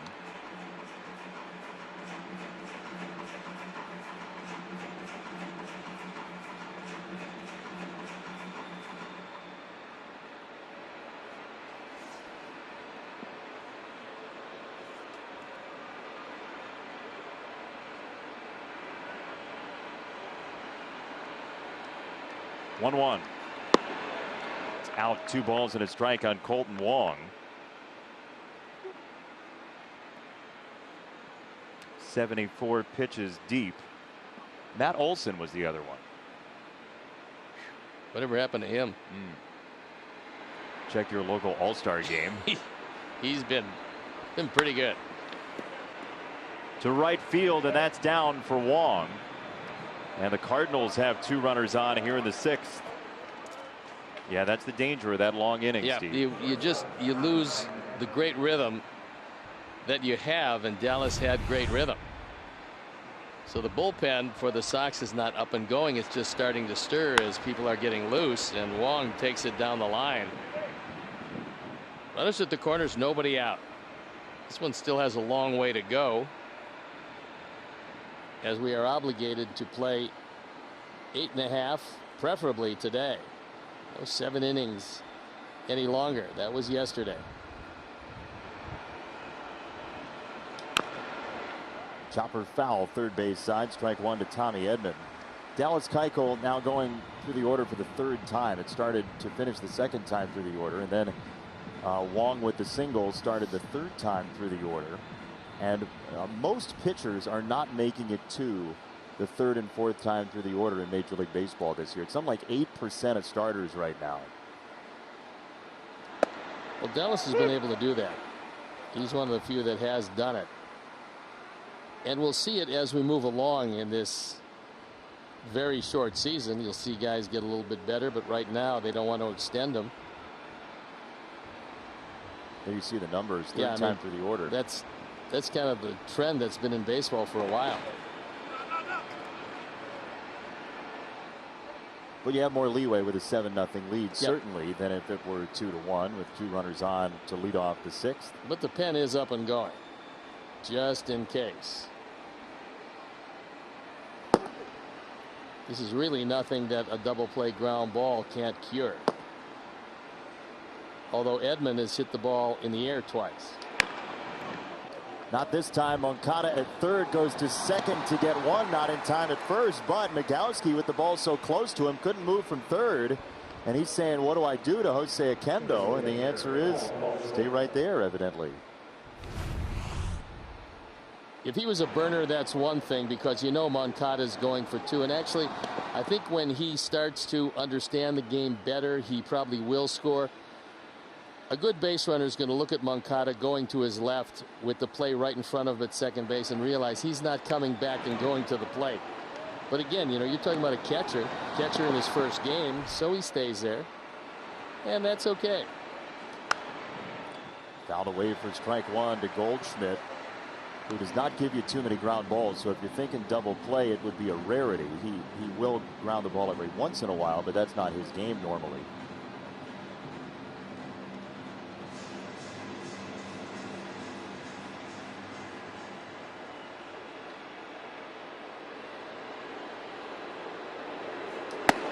Ball, 1 strike on Goldschmidt.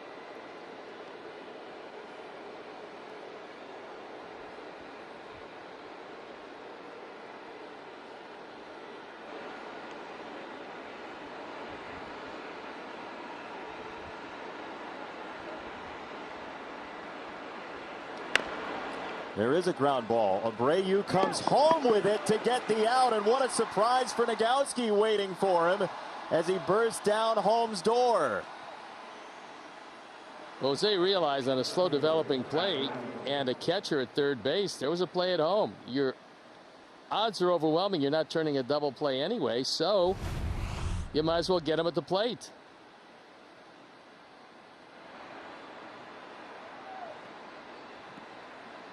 Easy play at the plate. Nice play by Jose. You're not getting a double play out of that. So you might as well go get the lead runner. And Nagowski's probably going, tough game. I didn't run when I was supposed to. I ran when I wasn't supposed to. And I'm out. We got no runs.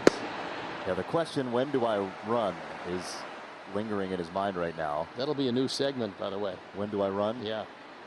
For me, never. That, however, that kind of play will make your pitcher exceptionally happy. That's run support from the back door. That's it. That whole idea of conceding runs, yeah, pitchers don't like that so much.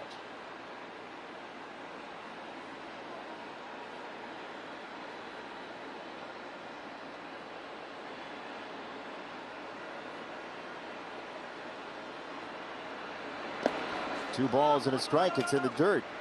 When do I run? Not now. Tommy Edman, our player. He'll be given the when do I run home game for his appearance.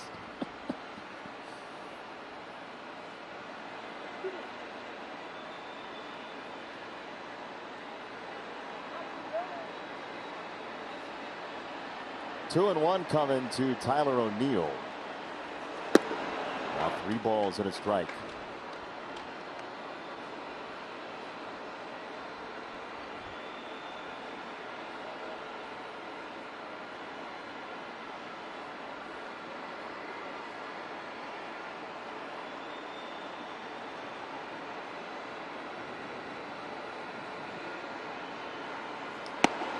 In there for a strike. O'Neill thought it was high. It was not. Dexter Fowler doing some teaching on the bench with Nagowski playing When Do I Run as a mentor. Well, I think what he's telling him is, you know, your third baseman is pulled to his left looking only at second base. That's a really good time to run. The other play, the squibber off the end of the bat, if you can run with nobody out to keep you out of a situation where they don't turn a double play, that's one thing. This wasn't one of those situations. So it's nice, a little bit of teaching by a veteran, Dexter Fowler. Well, you can gain so much in even a 7-0 deficit just by watching the game. That's it. It has something to teach you each and every day if you decide to pay attention to it. 3-2 from Keuchel. Runners go, and it's outside. It's ball 4. The bases are loaded for Carpenter.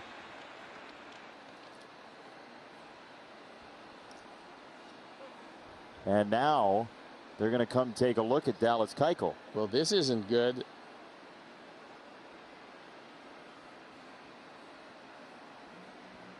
Not good at all.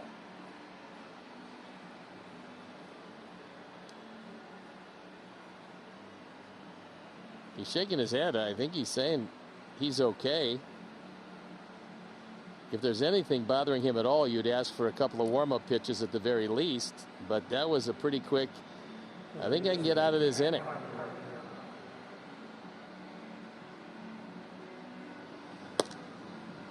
Dallas Keuchel's topped out at 89.5 today, according to Chris Kamka in the truck. That's not alarming in the least. I mean, he's got very good control. He's not a hard thrower. We've seen him occasionally up a little bit higher.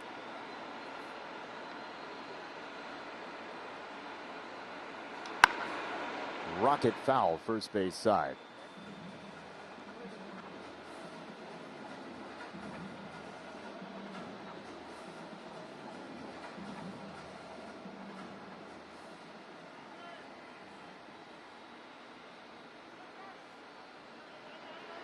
One way or the other, you figure this is going to be the last inning, certainly, and just maybe the last hitter, unless he gets Carpenter, gets out of the inning.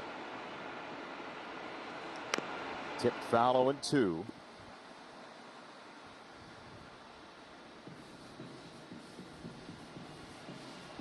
Yeah, coming in, average fastball for Keuchel was 87, so that's right around where you would expect him to be. No alarm with that at all.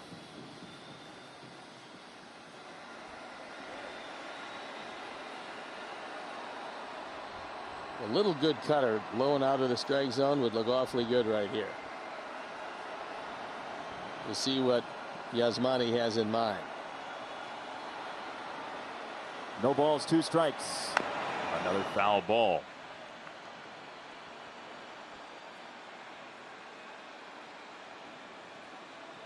He went inside again, hopefully to establish one of those away. Edman, Goldschmidt, and O'Neill into your living room from third to first.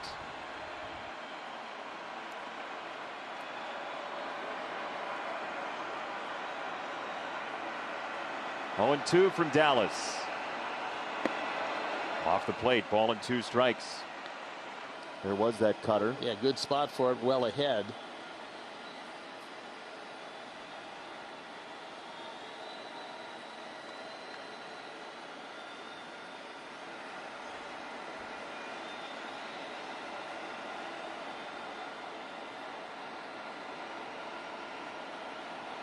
One, 2.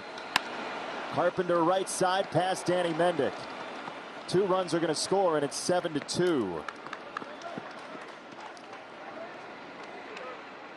That was a fastball that caught the whole plate. And Carpenter, with runs batted in 5 and 6, cuts the lead to 5. And that's going to be it for Dallas Keuchel. He's going to leave this one. Still up comfortably, but now it's up to the bullpen to close everything down.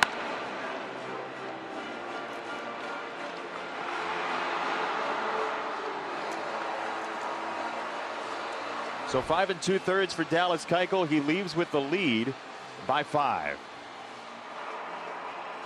New baseball night in Chicago with host David Kaplan. Tomorrow at 6 on NBC Sports Chicago. Our Lakeside Bank call to the pen is Jimmy Cordero on for the 11th time. His ERA right around 6.5. Opponent's hitting .310, which is a very high number. Right-handers not hitting him, left-handers hitting him well.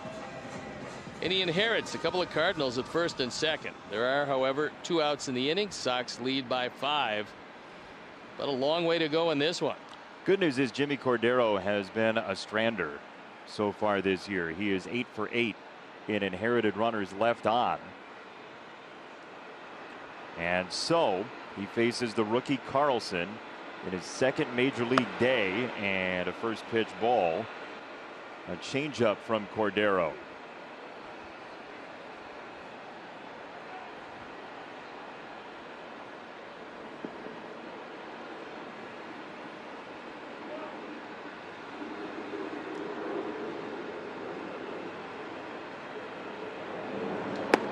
That's in there for a strike. 1-1 to Carlson.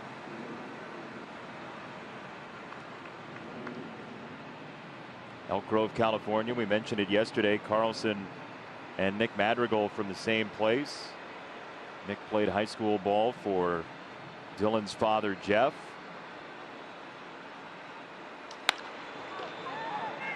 Robert charging. Robert makes the catch, and the inning's over. Cardinals get a couple, but the Sox still maintain a 5-run lead.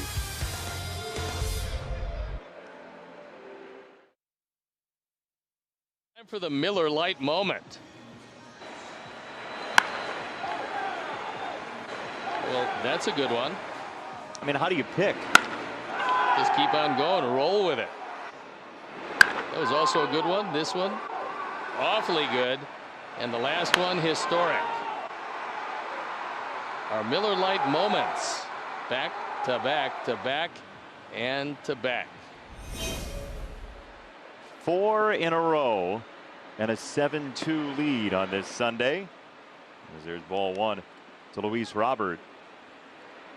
August 14th, 2008 against Kansas City. Last time the Sox did it, Tommy, Canerco, Ramirez, and Uribe. And today, Moncada, Grandal, Abreu, and Jimenez. That's going to be interference. Robert's going to get first base. There's an abundance of catcher's interference in Major League Baseball this year.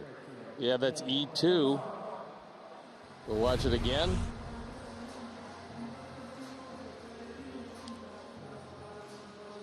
It hit the glove, and it's unusual because this is a fastball. Usually a hitter will hit the glove when the catcher extends to get either a changeup or a breaking ball. This was on a fastball. That doesn't happen very much.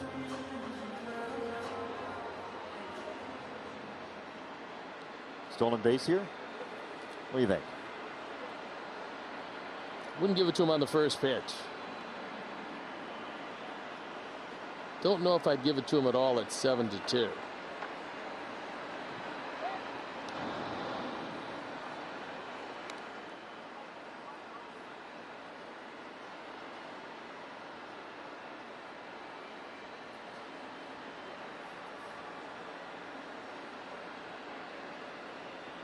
Good lead, however, at first base.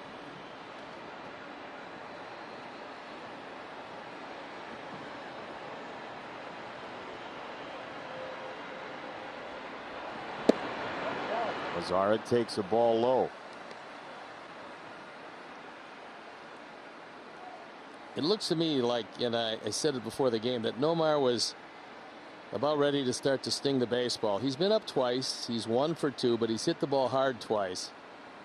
There are some hitters, and I don't know about him, some hitters don't like the distraction of seeing a base runner run.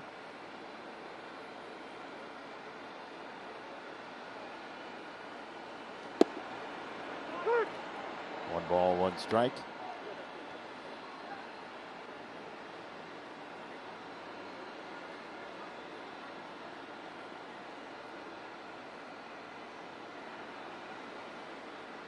We'll see. Robert creeps off the bag again.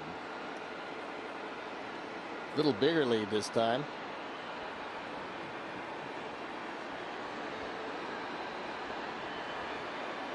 There he goes. Throw to second is high. Robert is out at second base. He got him on the leg and gunned down for the second time. And the second time in this ball game, the Cardinals have caught a would-be base stealer. So Larry Vanover right on the call. Got him before the hand got there, and again for you young catchers, they want to take another look at it. Luis believed he got there. That angle you really can't tell, but for you young players, young catchers especially, there's no outs on the third base side of second. If you're going to miss it all, you want to miss on the first base side of second and allow your defender to come across with a swipe tag.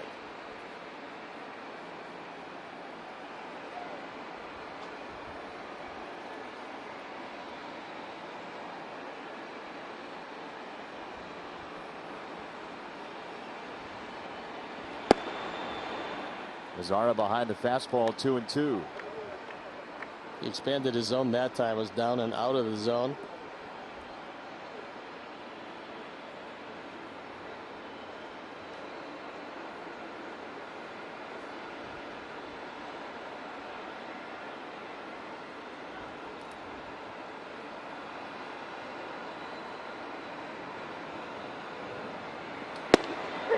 Called strike 3 on the inside corner. Mazzara disagreed. Now that one was much closer than the one he got punched out on yesterday. 2 down.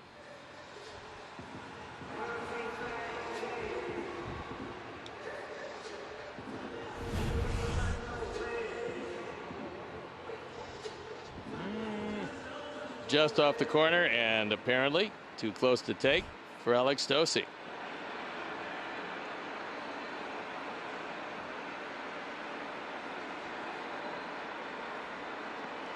There's some numbers that suggest the strike zone has been larger this year than it has been in more than a decade. I do believe the reason is that the truncated spring training. I think a lot of guys had a little bit trouble at first in establishing what zone they're going to consistently call. But I can agree with you because we see it each and every day. That's really meant not at all as a criticism, and simply that they might not have had as much time as they normally would have. Alex Stosse, former Illinois Wesleyan hurler, behind the plate today. Sox by 5. Improve the lives of neighbors, families, and business owners. And they're a modern neighborhood bank with online banking, mobile banking, and digital home financing. You get 40,000 plus free ATMs nationwide, and they're the only bank with fun rewards. Rediscover neighborhood banking at emarquettebank.com/75. Celebrate the 100 years of Negro Leagues baseball across Major League Baseball today, as there's strike 1 to Kisner.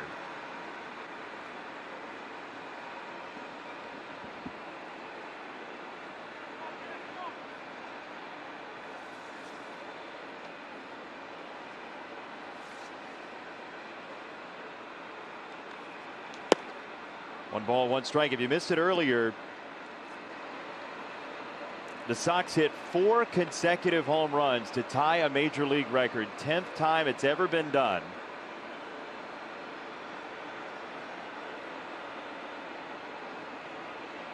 The 2 through 5 hitters did it. Moncada, Grandal, Abreu, Jimenez, and Yoan. Spears this one for round number 1. So we got interrupted in the swap meet by, some home runs. So I've got the person on the right, which I know to be Ozzie Guillen. Who did you get on the left? I thought I took the person on the right, but I took Ozzie Smith. And look, Ozzie Guillen's a really nice player, but once again, you got humiliated in your pick. Hey, See, the thing about it is we're looking at the comparison, and there are a lot of similar numbers between Ozzie Guillen and Ozzie Smith offensively. There are. I mean, so what if Ozzie had another 600 hits or so? Just trickles through in a lot more games. The right? Smith, oh, well, of course. I'm here for you, Ozzie Guillen. 1-on-1 out for Nogowski. Could Ozzie, however, do a backflip in the air? Ozzie Guillen? Yeah. Well, you know what? That's why we have post-game shows. Can Ozzie Guillen do a backflip like Ozzie Smith used to? And how long will he be in traction when he does?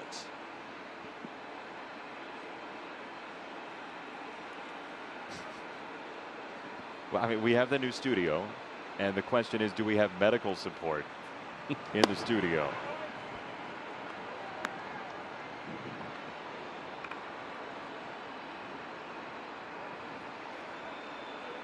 One out single for Fowler, and Nogowski, who had his first major league hit last time, takes a strike, tucked in on the inside corner. Sox bullpen up and going. From here, I know he's wearing a white uniform. The motion looks a little like Detweiler, but it is him. You have those young eyes, ability to see out there. All I could see was State Farm.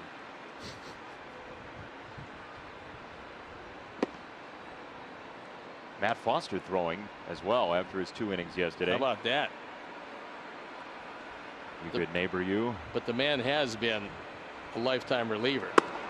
Oh, he cut him down to his knees. Jimmy Cordero strikes out Nogowski. That was as good a moving fastball as Jimmy has thrown all year.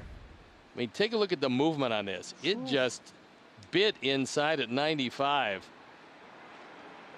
Good rotation, great spin, and if you make contact, it's going right off your leg.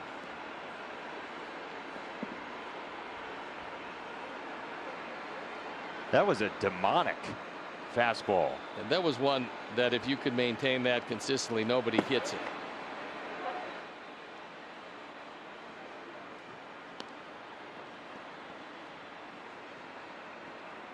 There's a foul ball. Don't say anything. I have a quick T-Mobile read. Yeah. You know, I can hear everything he tells you. No. As well. You're kidding. I'm going to lay out. T-Mobile is your ticket to the game with America's largest 5G network. Boy, you see how seamlessly we eased that in? Oh, yeah. Nobody knew how the gears moved.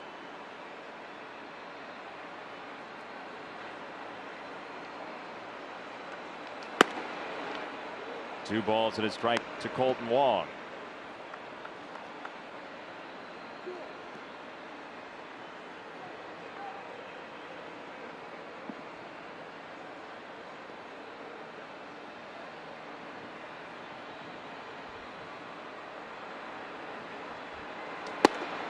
That fades inside. 3-1 to Colton Wong.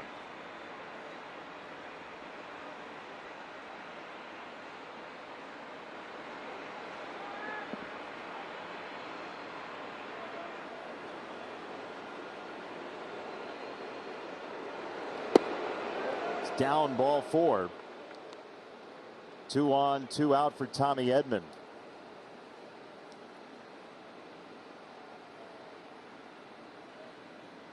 Question now becomes, who faces Tommy Edman?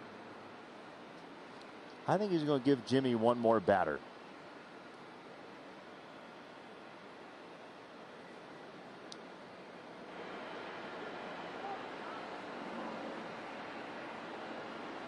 I would assume it's not Detweiler to face Goldschmidt if he doesn't get him.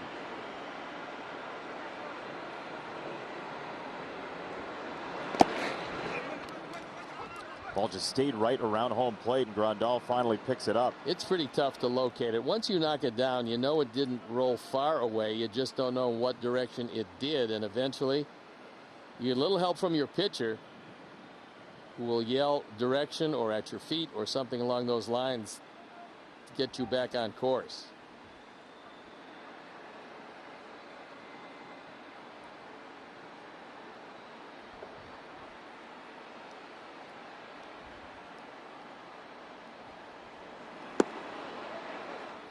Two balls, no strikes.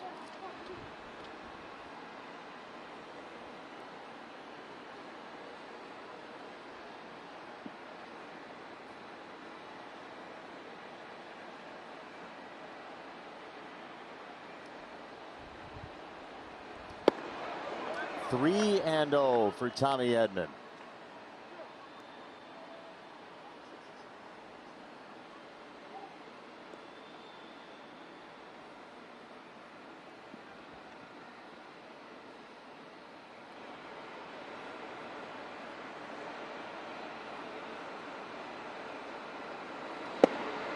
That's in there for a strike. Bottom of the zone, 3-1.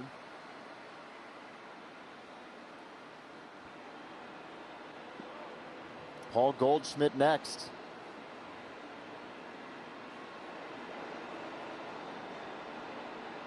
Three and 1 from Cordero. Called a strike, 3-2.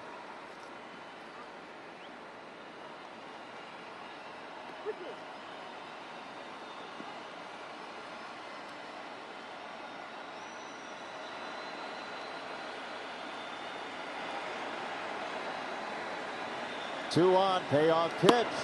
Called strike 3. In the neighborhood of the outside corner, and Edman strikes out. Right on the borderline. Nipped it. See ya.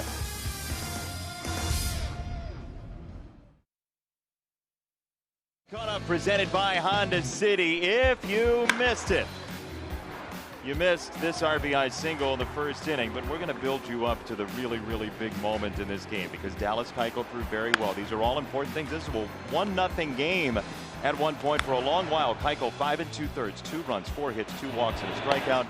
Nicely done by Dallas Keuchel. But you love the thunder and you love the rain and baseballs. The Sox went back to back to back to back. Moncada, Abreu, Grandal. One more for the road. Eloy Jimenez down the left field line. Watch it fly. It got there. It got out. And the Sox hold a 7-2 lead. StatCast powered by Google Cloud shows you the distances on the home runs. 3 400 feet and better. All counting for a major league record.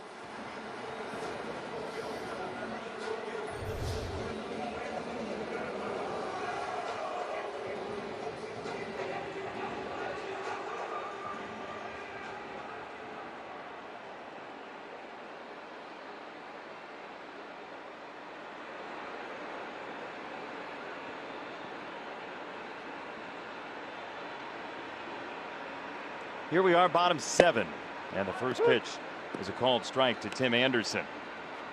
When Tim manages to get on, he usually finds a way to score. He's been on twice. He scored twice. Got a stolen base to go with it, his first of the year. So a productive day for the man at the top, who is the catalyst of this offense.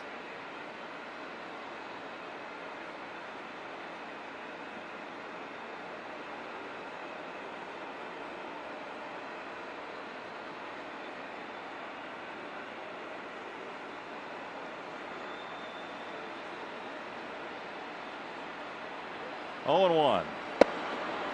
0-2. Illich has restored some order in this game. So he's got pretty good control, moving it in and out mostly. Not using up and down quite as much, but he hasn't had to this point.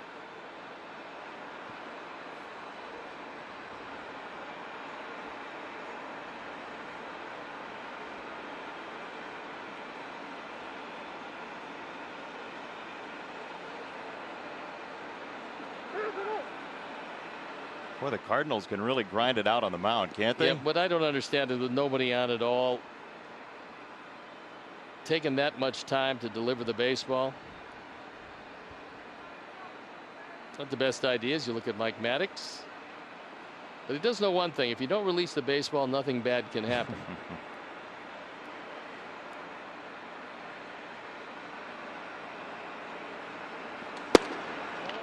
Just missed the spot, 1 and 2. I got to tell you, I've been pretty impressed with Kisner behind the plate. He's done a nice job. He's also hit the ball pretty hard. So I think for being the guy that is going to wait until Molina comes back in his place, he's taking advantage of it. There's a lot of room for catchers around the major leagues. Everybody is always looking for good catchers. 1-2. Tim goes after a high fastball, and one gone.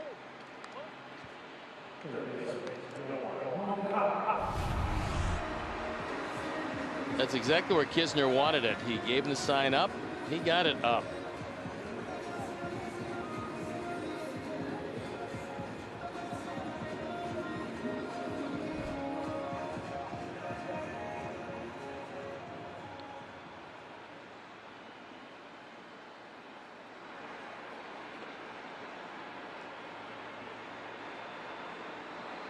One down for Moncada, who started that home run train with a 3-run shot, then Grandal, then Abreu, then Eloy Jimenez, all 4 against Roel Ramirez, making his major league debut.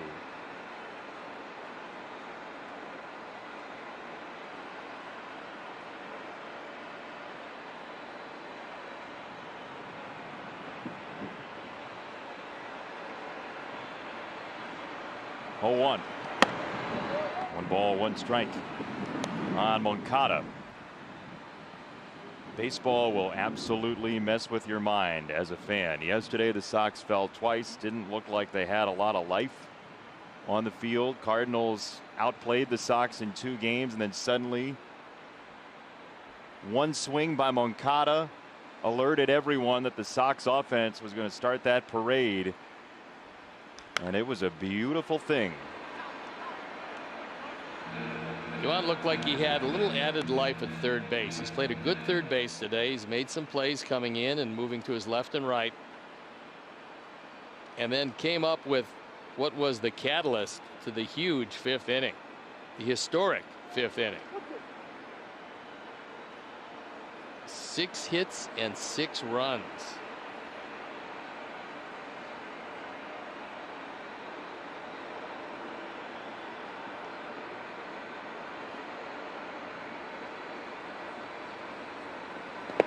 Two and 2. Time now for the Grandview Homes home run of the game. Grandview buys homes as is, and there it is. He got every bit of that. Pitcher struggling with his ability to get the breaking ball over the plate, and he takes it way back. That was the first of 4.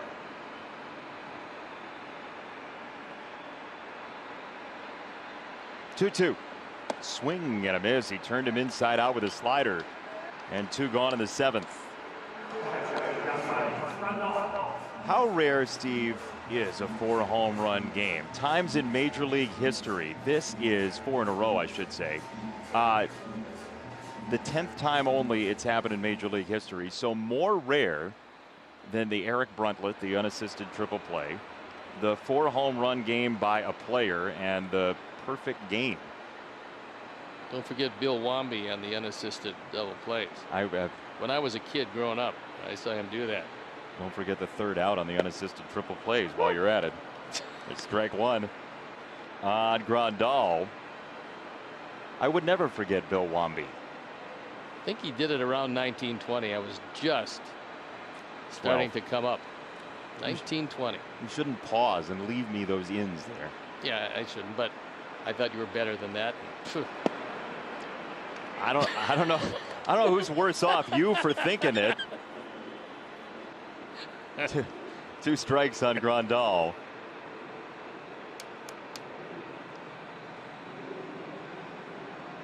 It is good to have a little offense today, isn't it? It's great. It's a totally different story than yesterday. A little bit up, 1 ball, 2 strikes on Grandal. Kisner tried to get him that strike, and it was well above the zone, actually.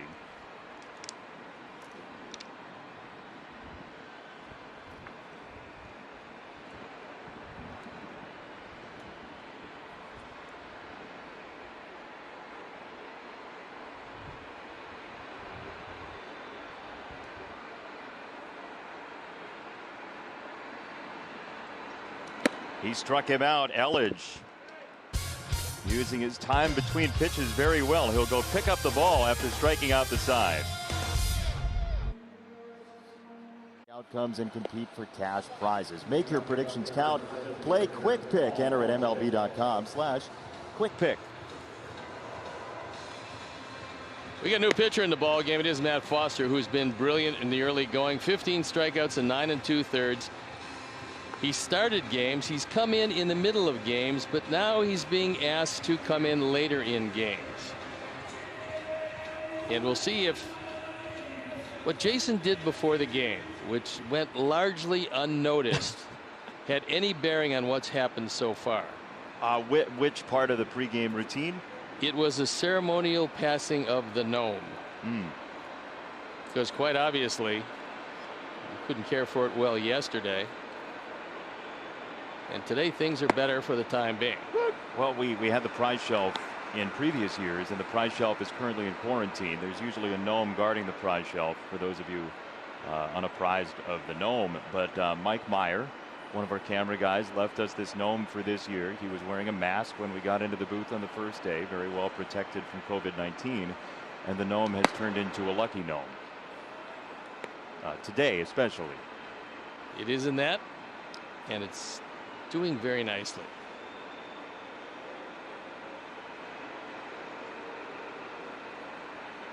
Foster against Goldschmidt.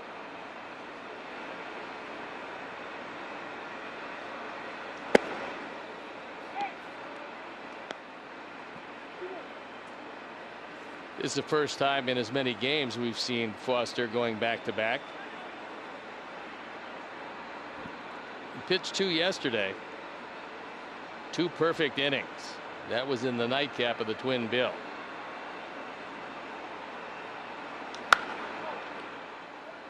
Foul right hand side, 2-2.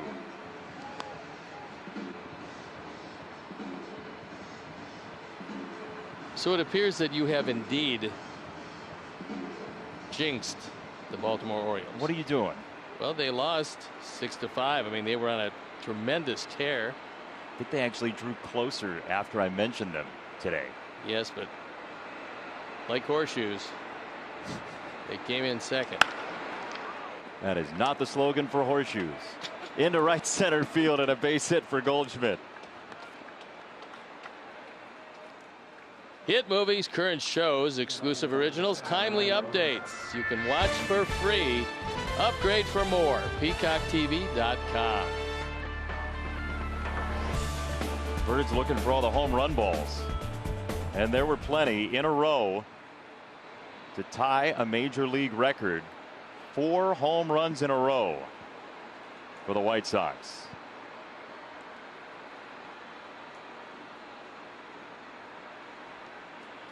Tyler O'Neill swings at the first pitch and golfs it to right field.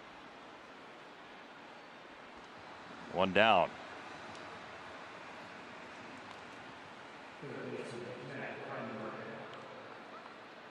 This Cardinals team, I mean, they're going to have a load of doubleheaders. It's like 51 games in 43 days, but they're pretty well equipped. They've basically got one of everything offensively.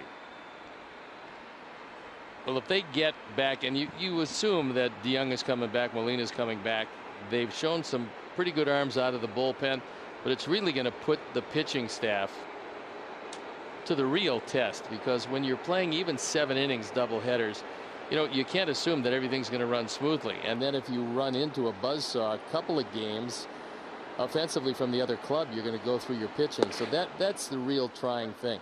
This Cardinal team is a good team, and they were picked by most to get to the playoffs, if not easily, certainly get to the playoffs this year. They won the division last year. They were all set for, if not a repeat, certainly being right there. But because of the COVID situation, it turned the whole organization upside down. So a huge test for them.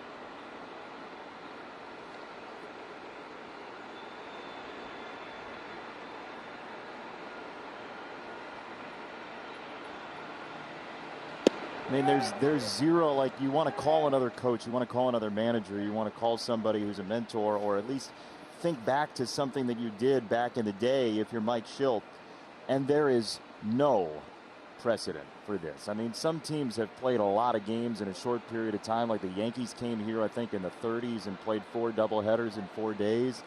But over the course of a season, to have it be such a big chunk of your season, it's never happened before. I was going to say, even if you've played 4 doubleheaders in 4 days. That ball's drilled to center field. Robert going back, still going at the track. He leaps and makes it look really simple, floating through the air for out number 2. Kind of drifted back, and I'm not sure that he knew exactly that the wall was going to hit him as soon as he caught the ball, but he measured it very well, and this is close. I mean, this almost goes out of the ballpark. Right there, he's up. He catches it.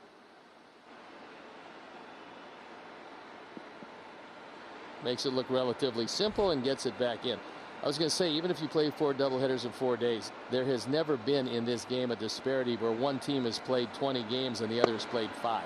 Right. I mean, that's never happened at any time in the game before, so we're in unprecedented territory. And there are some flexible positives with the rules and the 28-man rosters and all that stuff.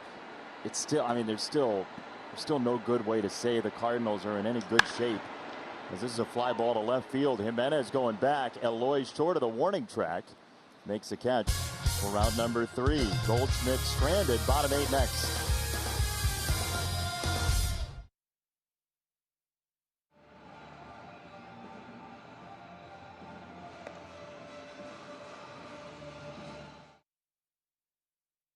Cast presented by Blue Cross Blue Shield of Illinois. Well, if you heard that this game was historical, this is how it got there. That's back-to-back home runs. That's back-to-back-to-back home runs. And that is a 4-bagger. Back-to-back-to-back-to-back home runs. As Rob Kaminsky comes in to make his Major League debut. This is the 4th Major League debut for a Cardinal player today. It's the 7th in the series. That's what he did in the minor leagues last year. It was pretty good. 61 strikeouts and 56 is good. An ERA of 3.5. Very nice. Sox lead 7-2. They about hit the Cardinals 8-6. The Cardinals have made the only error in the game, and both teams have left 3.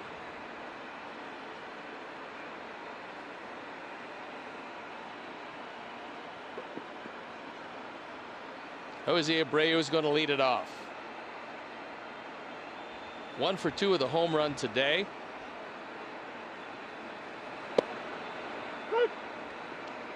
If you don't hear Jason's voice, don't worry. He's on assignment.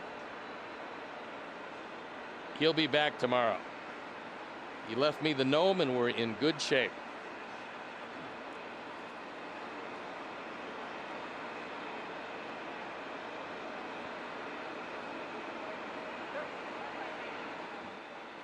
Shadows starting to creep across home plate. It's been just a gorgeous day. Temperatures in the 70s. Wind consistently blowing toward the right field corner.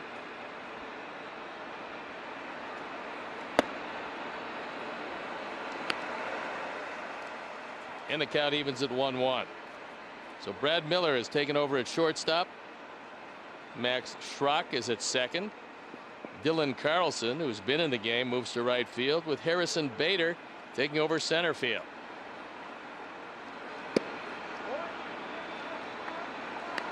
The Cardinals don't go very far after this one. Along with their 41-car caravan that brought them here from St. Louis, they'll travel to the north side. 3 days, 5 games, 2 doubleheaders with the Cubs. In the hole. Long throw across. and picked out of the dirt, and they get him at first base. Fine play by Miller. Time now for the Illinois Department of Transportation safe drive of the game. And Eloy Jimenez, who leads this team in home runs, hits another one. It's going to be a big year for him. All he's got to do is stay healthy, and there's no telling what he's going to accomplish. 7 home runs, 17 driven in. He's got that batting average up to 270. The on-base percentage under 300 because he doesn't walk very much. But he truly is of the hitting Jimenez's. You got to pretty much try to walk him these days, and as he's getting hotter, 4 home runs in the last 5 days, last 5 games.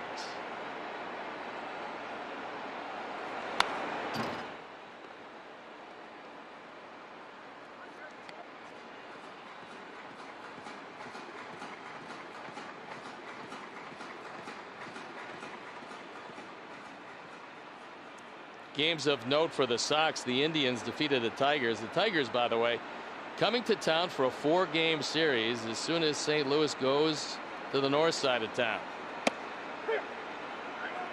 And there's a breaking ball, and Eloy can't believe it. Looked like it was up and out of the zone, but he is a strikeout victim.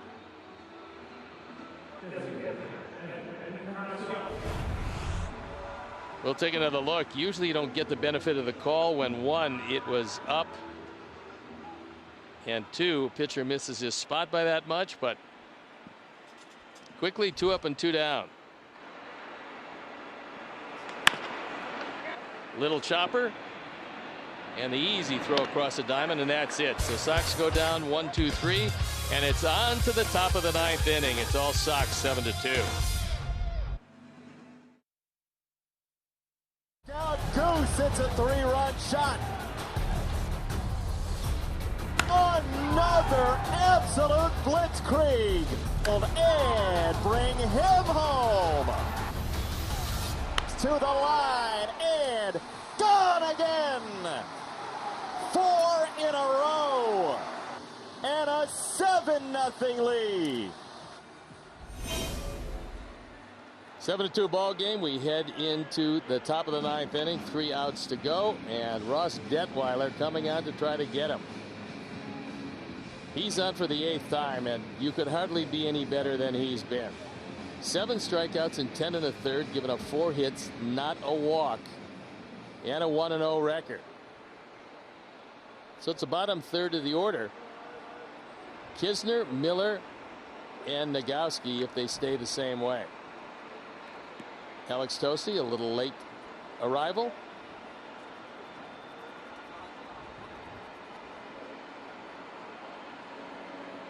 Sox trying to move to 500, which also would send the Cardinals to 500.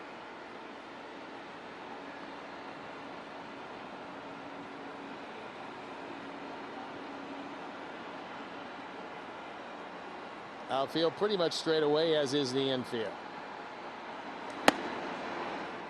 And a fastball, swing and a miss.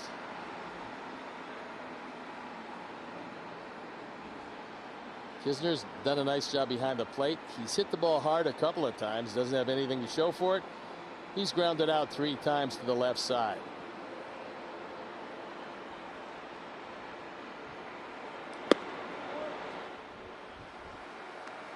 He's in a hole 0-2. For those joining us a little bit late, Dallas Keuchel went 5 2/3, gave up a couple of runs on just 4 hits. Walked 2, struck out 1. He's in line for the victory. That would move him to 3-2. He threw the ball very well.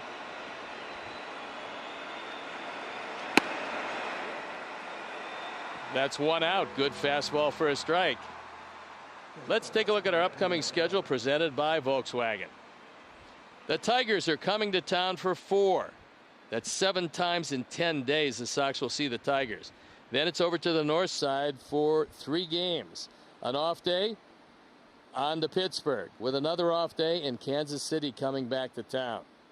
So a chance in this schedule to take advantage and put some wins on the board. It's going to be a tough series with the Cubs. Sox know that. They're a pretty good team. They're playing very good baseball. But you've got to like the matchups this particular stretch. First pitch strike, and Miller looks at a breaking ball for a strike. Detweiler is just pummeling the strike zone.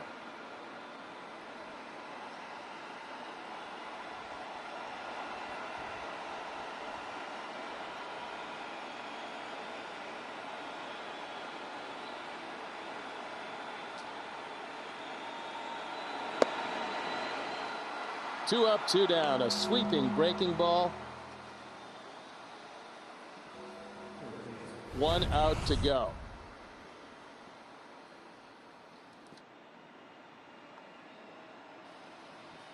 Good tight slider. Miller completely fooled. Nagowski 1 for 3 today.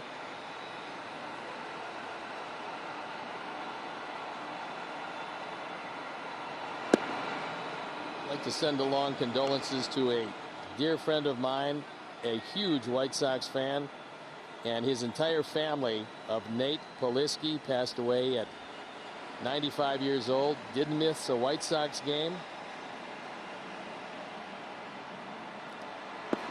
And you spend that long as a Sox fan, you deserve a shout out.